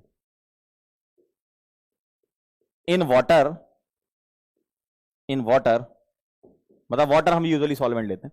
इन वाटर KCl हो गया, NaCl हो गया, Na2SO4 हो गया, K2SO4 हो गया, K4FeCN6 हो गया। कभी भी ऐसे बड़ा ब्रैकेट लिखाओ ना, बड़ा ब्रैकेट, ये बड़ा ब्रैकेट लिखाओ ना, तो ये अपने आप में एक आयन होता है, ठीक है, बाकी 4 आयन अलग हैं ये। Ca3PO4 whole twice and so on, इस तरीके से। अगर आपको इनका डिसोसिएशन भी लिखना है तो लिख लो। ये K+ और Cl- ऐसे आयन बनाता है, ये Na+ और Cl- ऐसे बनाता है, ये 2 Na+ बनाएगा और एक सल्फेट आयन देगा, ये 2 K+ बनाएगा और एक सल्फेट आयन देगा, ये 4 K+ बनाएगा और FeCN6 4 नेगेटिव, ये अपने आप में एक आयन, तो इसके टोटल आयन 5 होंगे, ठीक है। इसको तोड़ लो, 3 Ca2+ बनाएगा और 2 बनाएगा PO4 3 नेगेटिव। तो अगर आपको नंबर ऑफ आयंस भी लिखने हैं कि कितने माने जाने चाहिए एक्चुअल में, तो इसके 2, इसके 2, इसके देख लो जरा, 2 और 1 3, इसके 2 और 1 3, इसके 4 और 1 5, इसके 3 और 2 5। तो ये नंबर ऑफ आयंस मैंने लिख दिए, ठीक है, ये नंबर ऑफ आयंस मैंने लिख दिए, ठीक है। एसिटिक एसिड भी तुम यहां लिख सकते हो। एसिटिक एसिड पानी में डिसोसिएट होता है, ध्यान रखिएगा, और ये टूट कर देगा CH3CO- और H+।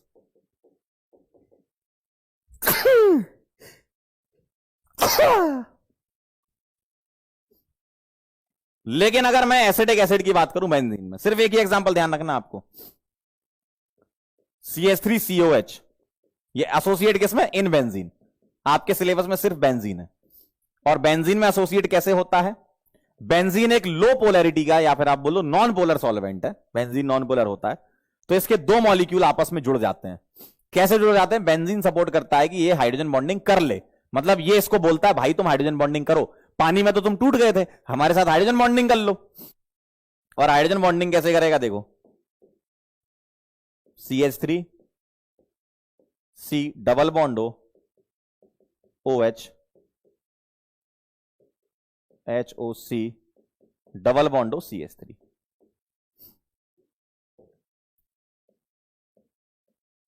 ये हाइड्रोजन बॉन्डिंग करेगा। तो ये हाइड्रोजन बॉन्डिंग करके 2 मॉलिक्यूल जुड़ रहे हैं, और इसी को हम बोलते हैं डाइमर। डाइमर का मतलब होता है 2।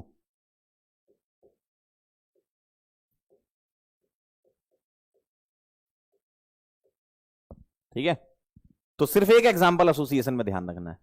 और इसकी वजह से क्या हो जाता है, डिसोसिएशन या एसोसिएशन की वजह से एबनॉर्मल मोलर मास ऑब्जर्व होता है। जैसे मान लो एसिटिक एसिड का 60 होना चाहिए था, लेकिन वो तो 2 मॉलिक्यूल एक साथ मिलेंगे, 2-2 मॉलिक्यूल का सेट मिलेगा आपको, यानी कि 120 दिखेगा, ऑब्जर्व जो होगा वो 120 होगा। ठीक है, तो आपसे थ्योरेटिकल क्वेश्चन ये पूछ सकते हैं एग्जाम में कि ऐसा क्यों हुआ, due to intermolecular H bond. Inter का मतलब 2 अलग अलग मॉलिक्यूल है ना, है वो सेम टाइप के लेकिन 2 मॉलिक्यूल है। ठीक है, तो ये कुछ हमने लिखे हैं। तो मॉलिक्यूल्स इस चैप्टर में हम 3 तरीके से लेते हैं जो डिसोसिएट नहीं होते। अभी तक जो सारी की सारी कहानी पढ़ी तुमने इसकी पढ़ी, अभी तक जो आपने कहानी पढ़ी वो इसकी पढ़ी, ये हम कर चुके हैं। अब ये और ये देखना है हमें, तो ये दिखाने के लिए क्या पढ़ना होगा, वांटा फैक्टर पढ़ना होगा। ठीक है, तो मैंने थोड़ा सा और डिटेल में एक्सप्लेन कर दिया है, आप इसको नोट करें और फिर हम आगे चलते हैं। लिख लीजिए,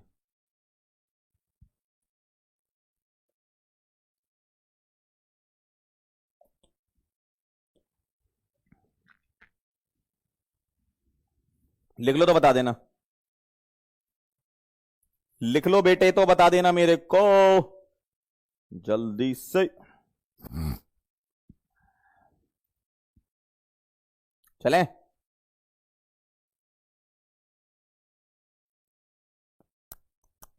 कभी कभी मेरे दिल में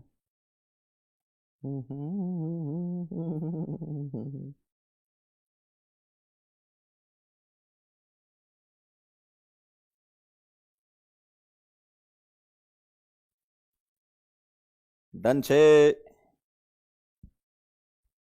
चलिए बहुत बढ़िया, वेरी नाइस। तो आइए, वांटाव ने क्या किया था? वांटाव ने एक फैक्टर इंट्रोड्यूस किया था, आई। ये क्या होता है? Observed colligative property divided by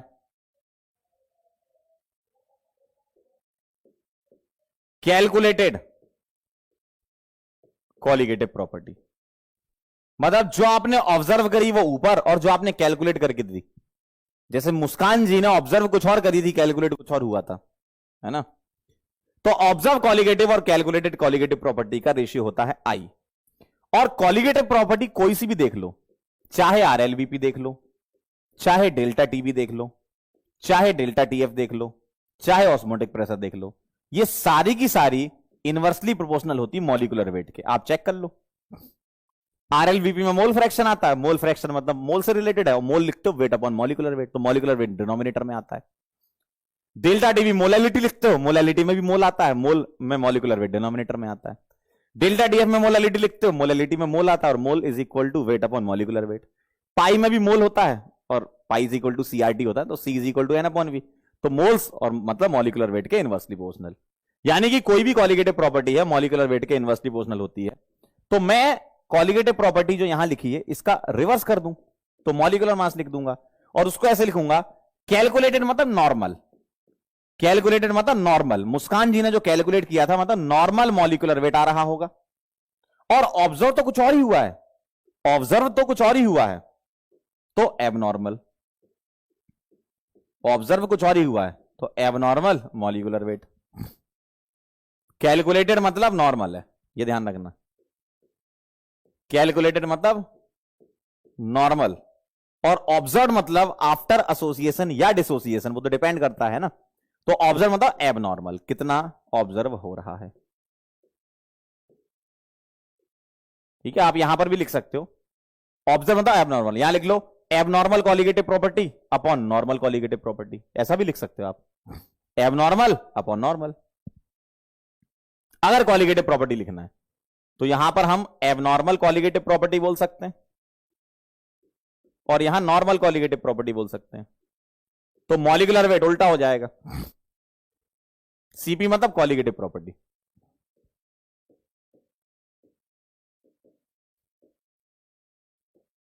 CP मतलब कॉलिगेटिव प्रॉपर्टी।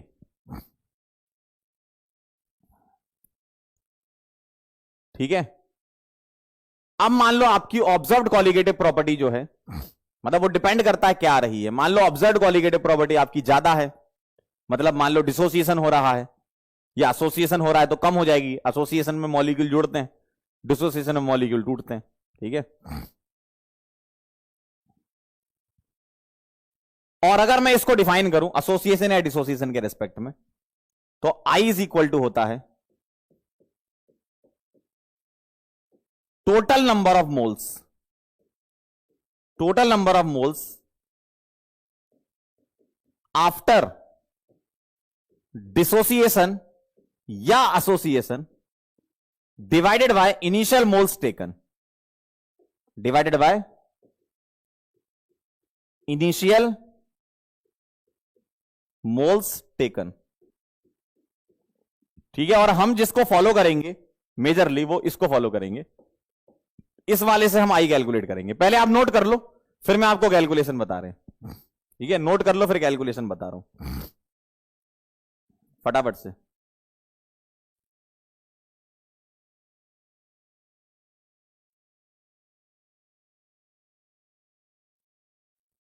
फटाफट से लिख लो फिर मैं आगे बढ़ूंगा।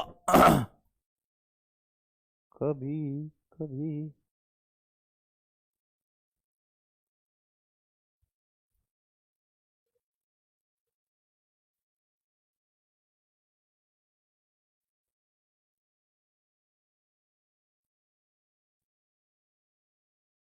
लिख लीजिए। कुछ बच्चे कह रहे हैं उल्टा अरे उल्टा नहीं लिखा, सही लिखा है। उल्टा नहीं लिखा, सही लिखा है। Normal molecular weight upon abnormal molecular weight सही है, और observed colligative property upon calculated colligate सही तो है। पगला गए हो क्या? तुम पढ़ कहां से रहे हो? क्यों?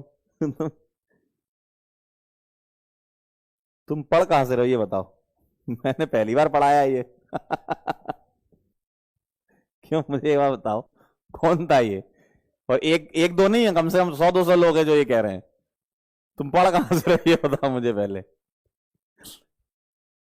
तो उल्टा कैसे बोल रहे हो फिर? उल्टा कैसे बोल रहे हो? सही है ना? देखो लॉजिकली समझो, पता नहीं कहां से पढ़ रहे हो भाई। ये जो लिखा है ना कैलकुलेटेड कॉलिगेटिव प्रॉपर्टी, मतलब मान लो मुस्कान जी ने जो मुस्कान जी ने जो कैलकुलेट करके दी थी, है ना, तो वो जो कॉलिगेटिव प्रॉपर्टी पलट रही थी वही है ये। जैसे ऑब्जर्व डबल हो रही है तो आई डबल हो जाएगा, ऑब्जर्व अगर आधी हो रही है तो आई आधा हो जाएगा। सीधा सा तो है। कैलकुलेटेड मतलब जो उन्होंने बोला था उससे या तो डबल होगा या आधा होगा। कह रहे हैं स्कूल से पढ़ रहे हैं। चले आगे। और ये जो लिखा है ना total number of moles after dissociation upon initial mole taken, और इनिशियल मोल टेकन मतलब बिफोर डिसोसिएशन है ये ना, बिफोर डिसोसिएशन या एसोसिएशन। ठीक है, एकदम सही लिखा है। पलट क्यों गए तुम लोग भाई? पागल हो गए हो क्या? अब आगे चलते हैं। अब कर लेते हैं calculation of I, calculation of want of factor I. दो केस में करेंगे। पहला है केस वन। केस वन है फॉर डिसोसिएशन। फॉर डिसोसिएशन देखना जरा ध्यान से, डिसोसिएशन के लिए आई निकालना है। वांट ऑफ ने क्या करा? वांट ऑफ ने केसीएल डाला। केसीएल डाला तो कॉलिगेटिव प्रॉपर्टी डबल हो गई। तो उसने बोल दिया कि भाई कॉलिगेटिव प्रॉपर्टी जो तुम निकाल रहे हो अब ऐसे मत निकालो, मैं तुम्हें बताऊंगा कैसे निकालना है। मैं अपना एक फैक्टर दे रहा हूं आई, आई से कर दो मल्टीप्लाई और आपके आंसर एकदम सही आएंगे। ठीक है, आपके आंसर एकदम सही आएंगे। लेकिन वांट ऑफ ने फिर ऑब्जर्व किया कि आई जो होता है ना वो हम कैलकुलेट करने जब बैठ रहे हैं ना तो दिक्कत यह आ रही है कि इलेक्ट्रोलाइट डिसोसिएट 100% कई जगह नहीं हो रहा है। वांट ऑफ ने जब केसीएल के लिए निकाला निकल गया, एनएसीएल के लिए निकल गया। क्यों? क्योंकि ये तो स्ट्रांग होते हैं। लेकिन कुछ ऐसे इलेक्ट्रोलाइट मिले उसको जो वीक होते हैं, और वीक इलेक्ट्रोलाइट में आई जो होता है ना वो नंबर ऑफ आयंस के बराबर आया ही नहीं। क्यों? वो कॉलिगेटिव प्रॉपर्टी से पता चल गया। कैसे? मान लो आरएलवीपी 10 मुस्कान जी को आरएलवीपी 10 कैलकुलेट करके दी। ऑब्जर्व 20 हुई केसीएल में, 20 हुई केसीएल में, लेकिन 18 हुई CH3COH में। क्या बोला मैंने? ध्यान सुनना। मुस्कान जी ने 10 जो बोली है आरएलवीपी, ये तो उन्होंने बताया। फिर इन्होंने जब केसीएल डाला तो 20 हुई, लेकिन जब इन्होंने CH3COH के लिए बात करी तो इसमें तो 18 आई। मतलब ये तो ना तो डबल आ रही है ना आधी आ रही है। इसका मतलब कुछ ना कुछ तो और मामला फंस रहा है। अगर ये 2 आयन दे देता तो 20 आती और आ भी रही है, और ये भी तो 2 आयन देता है लेकिन यहां तो 18 आ रही है, 20 तो आ ही नहीं रही है। इसका मतलब इलेक्ट्रोलाइट के डिसोसिएशन पे भी डिपेंड करेगा कि कितना कॉलिगेटिव प्रॉपर्टी आए। तो उसको समझने के लिए मैं एक इलेक्ट्रोलाइट अपनी तरफ से ले लेता हूं। मैं अपनी तरफ से कोई इलेक्ट्रोलाइट ले लेता हूं। मान लो ऐसा इलेक्ट्रोलाइट है जिसमें N आयन है, N आयन है, और वो टूट के आपको N नंबर ऑफ आयंस दे रहा है, टूट के दे रहा है ना। मतलब उसके अंदर N आयन देने की कैपेबिलिटी है और उसने तोड़कर दे दिया। इनिशियल यहां पर मैंने लिया है, इनिशियल मैंने लिया है 1 मोल, और इनिशियली ये कुछ नहीं माना, शुरुआत में बस यही है। अब इसको डाला है हमने पानी में, तो इनिशियली ये T इज इक्वल टू 0 पर ये माना है। और आफ्टर डिसोसिएशन, ऐसे T00 मत लिखो, ज्यादा बेसिक हो जाएगा, है ना। ये 1 है, ये 0 है। आफ्टर डिसोसिएशन इसने, सॉरी 1 माइनस एक्स, इसने डिग्री ऑफ डिसोसिएशन एक्स रखी। डीओडी क्या होता है? डिग्री ऑफ डिसोसिएशन होता है कितना टूटा, एक्स टूटा और इनिशियल कितना था 1। तो अगर डिग्री ऑफ डिसोसिएशन, डीओडी क्या है? डिग्री ऑफ डिसोसिएशन है ना, डीओडी क्या? डिग्री ऑफ डिसोसिएशन है। अगर ये एक्स टूटा तो यहां कितना बनेगा? एन इंटू एक्स बनेगा। सही बात है, सही बात है। अगर ये इनिशियली 1 था, ये 0 था, 1 में से ये एक्स गया तो ये कितना बनेगा? एन इंटू एक्स बनेगा। अब बता दो मुझे मोल्स बिफोर डिसोसिएशन कितने हैं? मोल्स बिफोर डिसोसिएशन,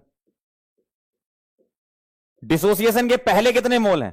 1 प्लस 0 यानी कि 1। मोल्स आफ्टर डिसोसिएशन कितने हैं? मोल्स आफ्टर डिसोसिएशन कितने भाई साहब? ये है 1 minus X plus N X, यानी कि 1 plus N minus 1 into X. और एन क्या है? एन है यहां पे नंबर ऑफ आयंस कितने मिल रहे हैं, है ना। चलिए भाई, आई का फॉर्मूला लगाइए, क्या होता है? आई होता है मोल्स आफ्टर डिसोसिएशन और मोल्स बिफोर डिसोसिएशन। तो ये आ जाएगा आपका 1 प्लस 0 1 ही था ना ये तो, हाँ, ये आ जाएगा आपका आई का formula 1 plus N minus 1 into X. और एक्स क्या है? Degree of dissociation. एन क्या है? Number of ions. और नंबर ऑफ आयंस आप जानते ही हो, इलेक्ट्रोलाइट को तोड़ लेना, पता कर लेना कितने आयन है। यानी कि ध्यान सुनना, यानी कि कोई भी इलेक्ट्रोलाइट पानी में 100% टूट भी सकता है और नहीं भी टूट सकता है। कोई भी इलेक्ट्रोलाइट पानी में 100% टूट भी सकता है और नहीं भी टूट सकता है। फिर से बता दूं, अगर मैं इनिशियल नंबर ऑफ मोल्स 1 लेता हूं और इनिशियल ये 0 लेता हूं, मेरे पास n आयन है, तो 1 में से मैंने x कम कर दिया तो ये कितना बनता है भाई? अगर इसका 1 मोल है तो इसके n मोल है, तो इसका x कम हुआ तो इसका nx बनेगा। सीधी सी बात है। और I मुझे निकालना है, तो आफ्टर डिसोसिएशन टोटल मोल कितने हैं? 1 minus X plus N X है। और बिफोर डिसोसिएशन कितने? 1 प्लस 0। तो इनिशियली हम ये मान के चलते हैं कि मेरे पास मान लो एसिडिक एसिड है और मैं उसको पानी में डालने जा रहा हूं, पानी में एसिडिक एसिड को मैं पानी में डालने जा रहा हूं, और पानी में डालने जाऊंगा तो आयन मुझे 2 मिलेंगे। लेकिन अब डिपेंड भी करेगा किस बात पे कि CH3COH स्ट्रांग है कि वीक है। और उसके लिए हम इंट्रोड्यूस कर रहे हैं डिग्री ऑफ डिसोसिएशन। क्यों? वीक इलेक्ट्रोलाइट की डिग्री ऑफ डिसोसिएशन 1 से कम होती है, स्ट्रांग की 1 होती है। ठीक है, क्लियर है? फिर सुन लो जरा, मैं आपको एक एग्जांपल से समझाता हूं, फिर आप नोट कर लेना। मान लो मेरे पास KCl लिखा है, ठीक है। KCl कैसे टूटेगा? K प्लस और Cl माइनस।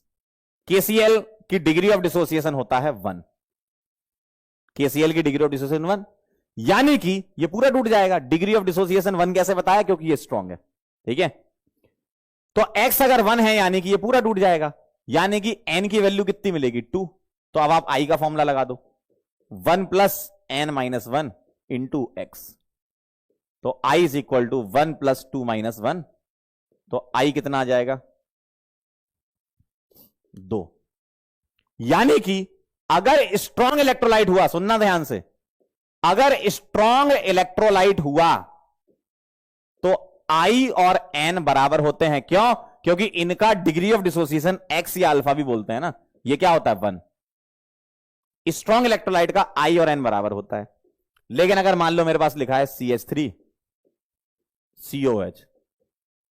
ये तो वीक इलेक्ट्रोलाइट है, वीक एसिड है ये तो।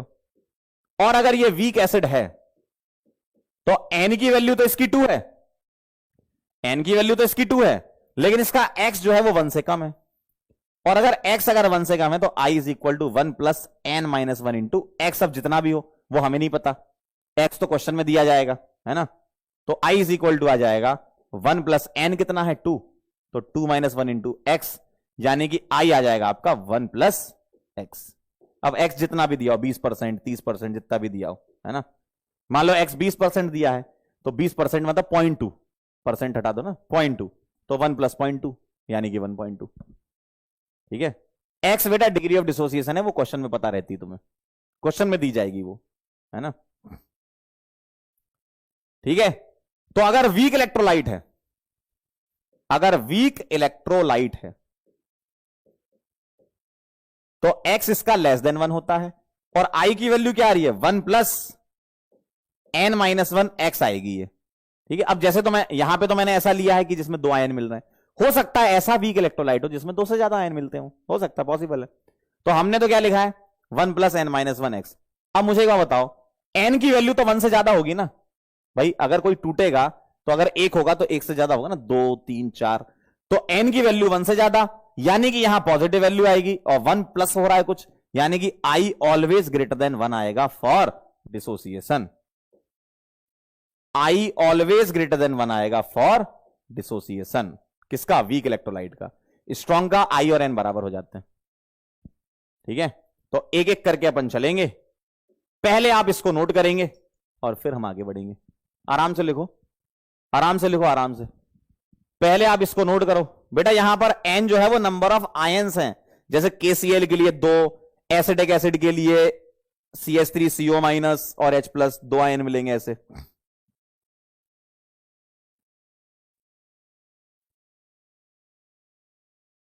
एक कह रहा सर DOD कैसे निकालेंगे, क्वेश्चन में दी जाएगी बेटा, DOD तो मैं निकालनी नहीं है, क्वेश्चन में दी जाएगी, और अगर निकलवाएंगे तो I दिया जाएगा, वो तो क्वेश्चन करोगे तब समझ में आएगा।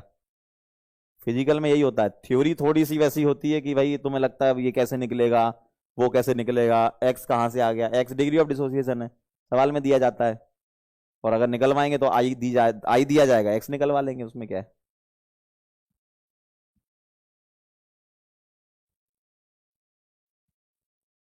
लिख लो तो बता देना।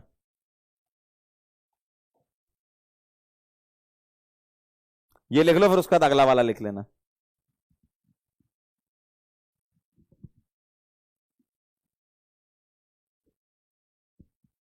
डन हो गया, क्या बात कर रहे हो, बहुत बढ़िया। थोड़ा सा दिमाग भी खोल के रखो भाई, दिमाग अगर बंद करके बैठे रहोगे तो काम नहीं चलेगा। चलिए ये लिख लीजिए, इसको तो हटा देता हूं मैं, विनायक जी कहां थे, हाँ हाँ कहां थे हम, ये लिख लीजिए, ये स्ट्रॉन्ग इलेक्ट्रोलाइट के लिए, ये वीक के लिए, फटाफट से लिख लो, तुरंत से पहले, तुरंत।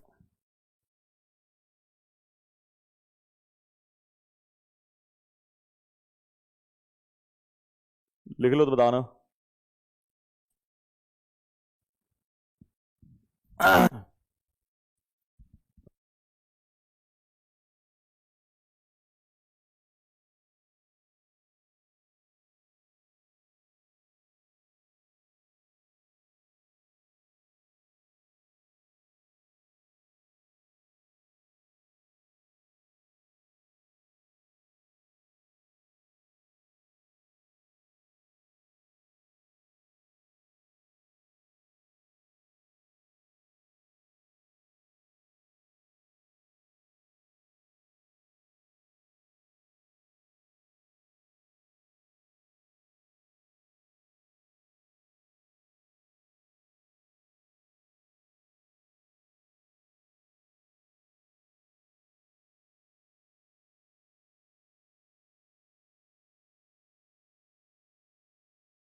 चलें, चला जाए, जल्दी बताओ फटाक से, चला जाए।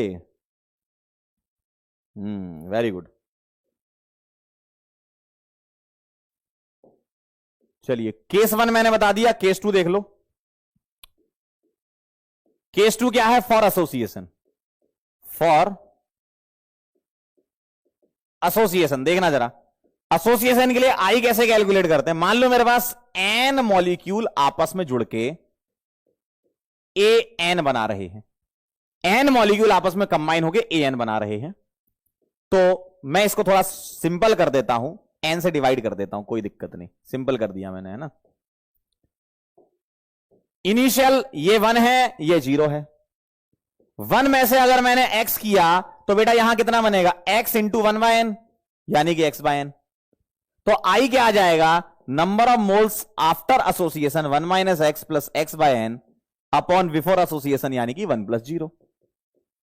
तो आई क्या आ गया यहां से 1 + 1/n - 1 इंटू एक्स, और यहां एक्स क्या बोलोगे, डोआ, मतलब degree of association, degree of association बोलोगे यहां पर, है ना। तो ये फॉर्मूला बनता है आपका एसोसिएशन का, डिसोसिएशन का पीछे लिखा, एसोसिएशन का ये लिखा।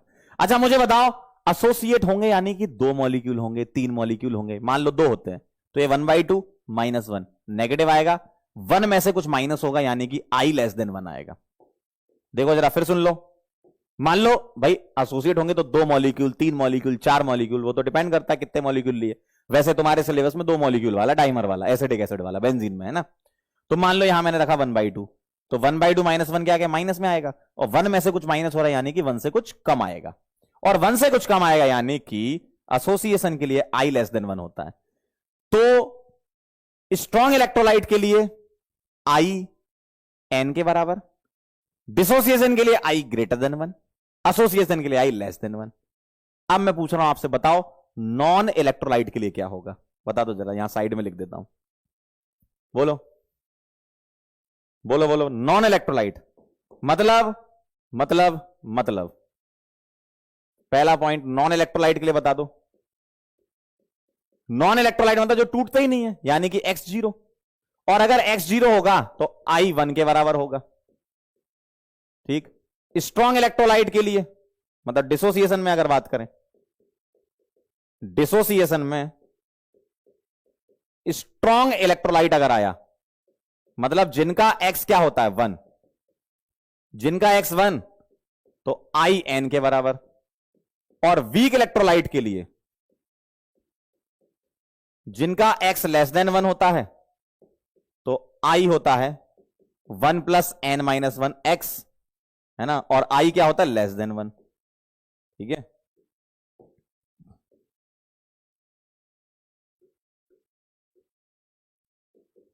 थर्ड एसोसिएशन के लिए, ठीक है, एसोसिएशन के लिए I होता है 1 + 1/n - 1 इंटू एक्स, और I क्या होता है यहां पर < 1, सॉरी यहां >1 होता है I, सॉरी यहां I >1 होता है डिसोसिएशन में, और यहां < 1।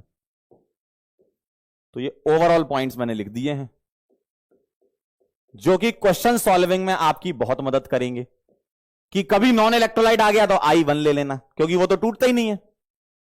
डिसोसिएशन में स्ट्रॉन्ग आ गया तो I n के बराबर हो जाता है, क्योंकि X 1 है। डिसोसिएशन में वीक आ गया तो ऐसे निकलेगा 1 + n - 1 इंटू एक्स, I > 1 होता है, और एसोसिएशन का 1 + 1/n - 1 इंटू एक्स, I < 1 आता है, ठीक है। तो एक काम कर लो, इसको नोट कर लो, फिर सवाल कर लेते हैं कुछ। और मैं सही बता रहा हूं ना, सवाल इतने आसान होते हैं, इतने आसान होते हैं, तुम भी बोलोगे यार अच्छा इतने आसान थे। बस थोड़ा सा दिमाग खोलो, है ना, थोड़ा सा दिमाग खोलो।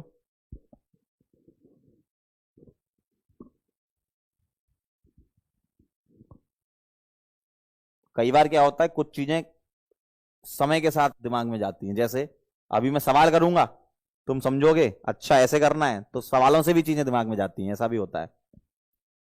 और कई बार दिमाग बंद करके बैठ रहे थे तो कुछ दिमाग नहीं जाता, और कई बार ये सोचते हैं कि भाई छुट्टी कब होगी तो दिमाग में नहीं जाता, कई बार इधर उधर देख रहे होते तब भी दिमाग में नहीं जाता। तो काफी सारे फैक्टर हैं दिमाग में ना जाने के, ठीक है। एक तो कह रहा आई डोंट हैव ब्रेन अरे यार, चलें फिर शुरू करें, चलिए आइए, चलिए चलिए चलिए।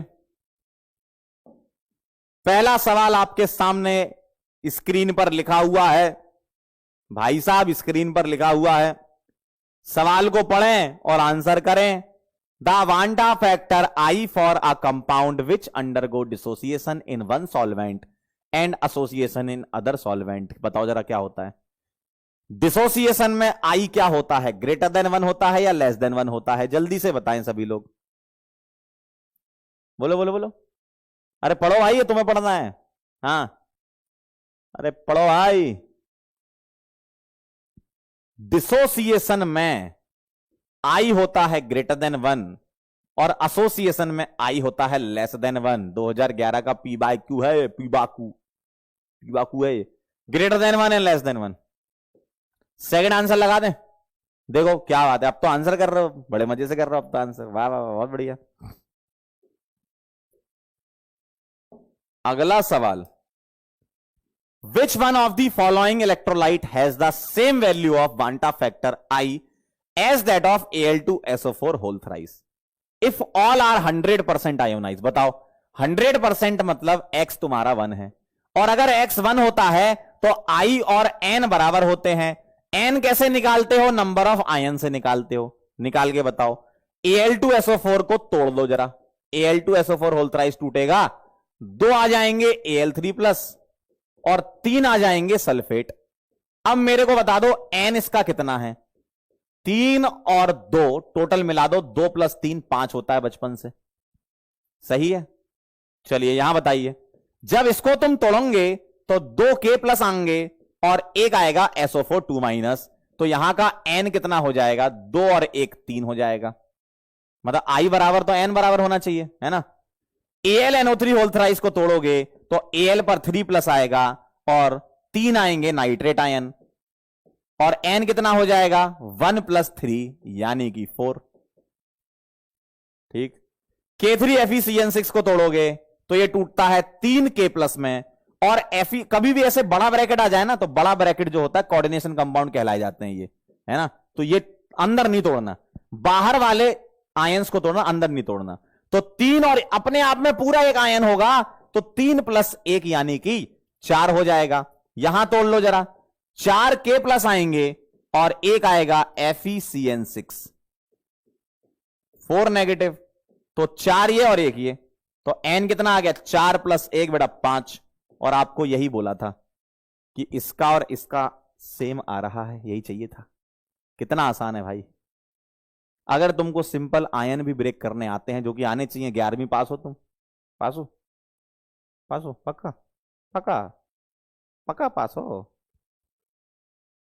समझ गए। तो जब तुम ब्रेक करोगे तो आंसर आ जाएगा 5। ठीक है, सिंपल है।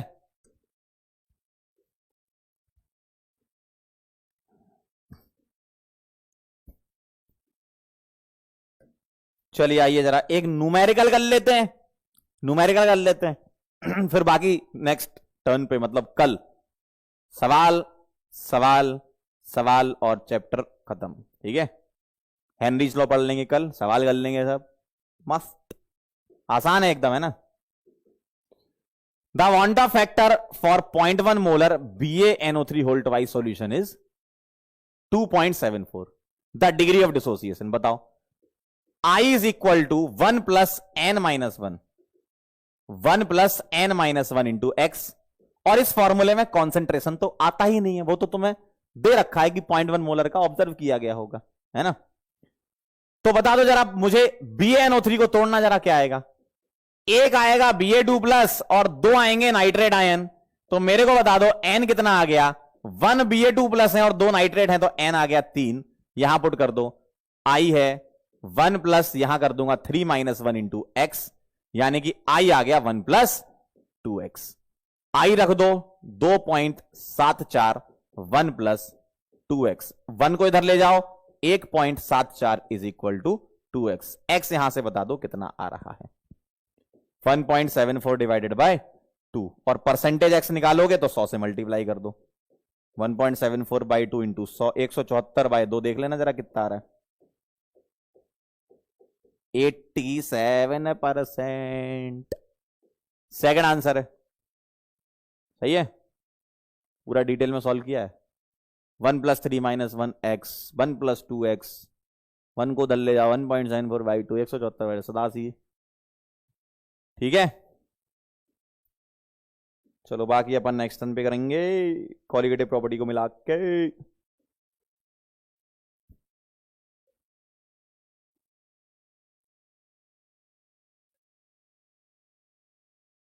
एक और बच्चा है, कर लें क्या? एक और बच्चा है, कर लें क्या? एक और बच्चा है, कर लें क्या? क्या बोलते हो? The value of observe and calculated molecular weight of calcium nitrate are this the degree of dissociation चाहिए। कैल्शियम नाइट्रेट जानते हो क्या होता है? कैल्शियम नाइट्रेट, तोड़ना जरा इसको, Ca2+ और 2 मिलेंगे NO3-। तो N की वैल्यू कितनी होगी? 1 + 2 यानी कि 3। N की वैल्यू 3 हो गई। अब मेरे को बताओ I का मुझे फॉर्मूला याद करना पड़ेगा। और I के फॉर्मूले पता क्या होता है? दिमाग में इतना सब चलता रहता है कि यही नहीं पता होता कि नॉर्मल वाला ऊपर आता है कि अब नॉर्मल वाला। सही बात है ये, ठीक है, कि सर नॉर्मल मोलर मास होता था कि ऑब्जर्व होता था, और भी चीजें ना दिमाग में हमारे, है ना। तो सबसे आसान बताऊं, डिसोसिएशन का I > 1 होता है। डिसोसिएशन का I जो है >1 होता है। और I > 1 तभी बनेगा जब बड़ी वैल्यू ऊपर रखोगे और छोटी वैल्यू नीचे रखोगे। देखो कितना आसान है, सही है ना। दिमाग तो आपका वैसे ही खाली है, तो वैसे ही दिमाग में नहीं आएगा कि नॉर्मल होता था या अब नॉर्मल होता था। नहीं है, भूल गए, फिर नहीं याद आ रहा। फिर डिसोसिएशन बोला है ना, तो I > 1 होगा, और I > 1 होगा तो ऐसा होगा। अब मुझे बता दो ये कितना आ रहा है, अब मुझे बता दो ये कितना आ रहा है। >1 चाहिए ना, तो ऊपर बड़ी वैल्यू नीचे छोटी वैल्यू। बस यहां से I निकालो, और कैल्शियम नाइट्रेट के लिए I = 1 + N - 1 × X। ठीक है, I निकाल के मेरे को बताओ कितना आ रहा है। 1 + N कितना है इसका? 3। तो ये आ जाएगा 1 + 2X। I पुट करके X निकाल लो।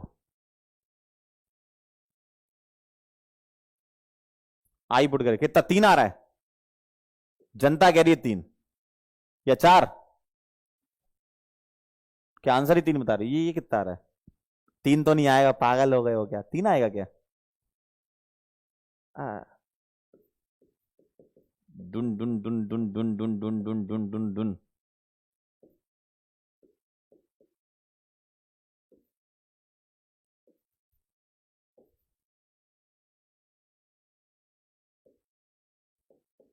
नहीं, 2 3 के बीच में आ रहा है, 2 और 3 के बीच में आ रहा है। 2.5 आ रहा है, चलो 2.5 ले लेते। 2.5, 2 और 3 के बीच में आ रहा है। तो यहां पुट कर रहा हूं 2.5 = 1 + 2X। तो यहां से आ जाएगा 2X आ जाएगा 1.5, X आ जाएगा 0.75, और परसेंटेज X आ जाएगा 75%। थर्ड आंसर है। अच्छा, आंसर तुम 3 बता रहे थे। ओ इतना तेज हो गए हो, ओ भाई, ओ भाई इतना तेज हो गए हो। चलो भाई, बहुत दिनों से मेरे दिल में एक बात थी जो मैं कहना चाह रहा था, मिलते ही नहीं हो तो कैसे बताऊंगा मैं अपने दिल की बात। आज कह देता हूं खुल के एकदम। थैंक यू सो मच, बहुत बहुत धन्यवाद आप सभी लोगों का। आप यहां पर आए, आते रहा करो, ठीक है। और जाते जाते 4 लाइनें मेरी तरफ से हैं। और बेटा रिवाइज कर लेना, जितना पढ़ाया गया उसको रिवाइज कर लेना पूरा डिटेल में। मैंने आपको समझा दिया, सवाल करा दिए। नेक्स्ट टर्न पे अपन और सवाल करेंगे, पीवाई करेंगे, हेनरी तो पढ़ेंगे, खत्म कर देंगे चैप्टर, फिर अगला चैप्टर शुरू करेंगे। ध्यान से सुनिए जरा, मैं बात कह रहा हूं। अगर पसंद आए तो लाइक करें, सब्सक्राइब करें, ठीक है। चलो ध्यान सुनना। मुझसे ना पूछना कि मेरी मंजिल कहां है, मुझसे ना पूछना कि मेरी मंजिल कहां है, अभी तो मैंने बस इरादा किया है। मुझसे ना पूछना कि मेरी मंजिल कहां है, अभी तो मैंने बस इरादा किया है। इतना यकीन है कि हारूंगा नहीं, इतना यकीन है कि हारूंगा नहीं, क्योंकि मैंने किसी और से नहीं बल्कि खुद से यह वादा किया है। ठीक है, तो अब मुलाकात करेंगे बेटा नेक्स्ट लेक्चर में, यानी कि कल। और जितना पढ़ाया गया है उसको रिवाइज करके आएंगे, वांट ऑफ फैक्टर को अच्छे से पढ़ के आएंगे, क्योंकि कल हम वांट ऑफ फैक्टर के क्वेश्चन करने वाले हैं। कॉलिगेटिव प्रॉपर्टी में वांट ऑफ को इंट्रोड्यूस करने वाले हैं, और हेनरीज तो पढ़ेंगे और खत्म कर देंगे और चलेंगे। तब तक के लिए ओके बाय।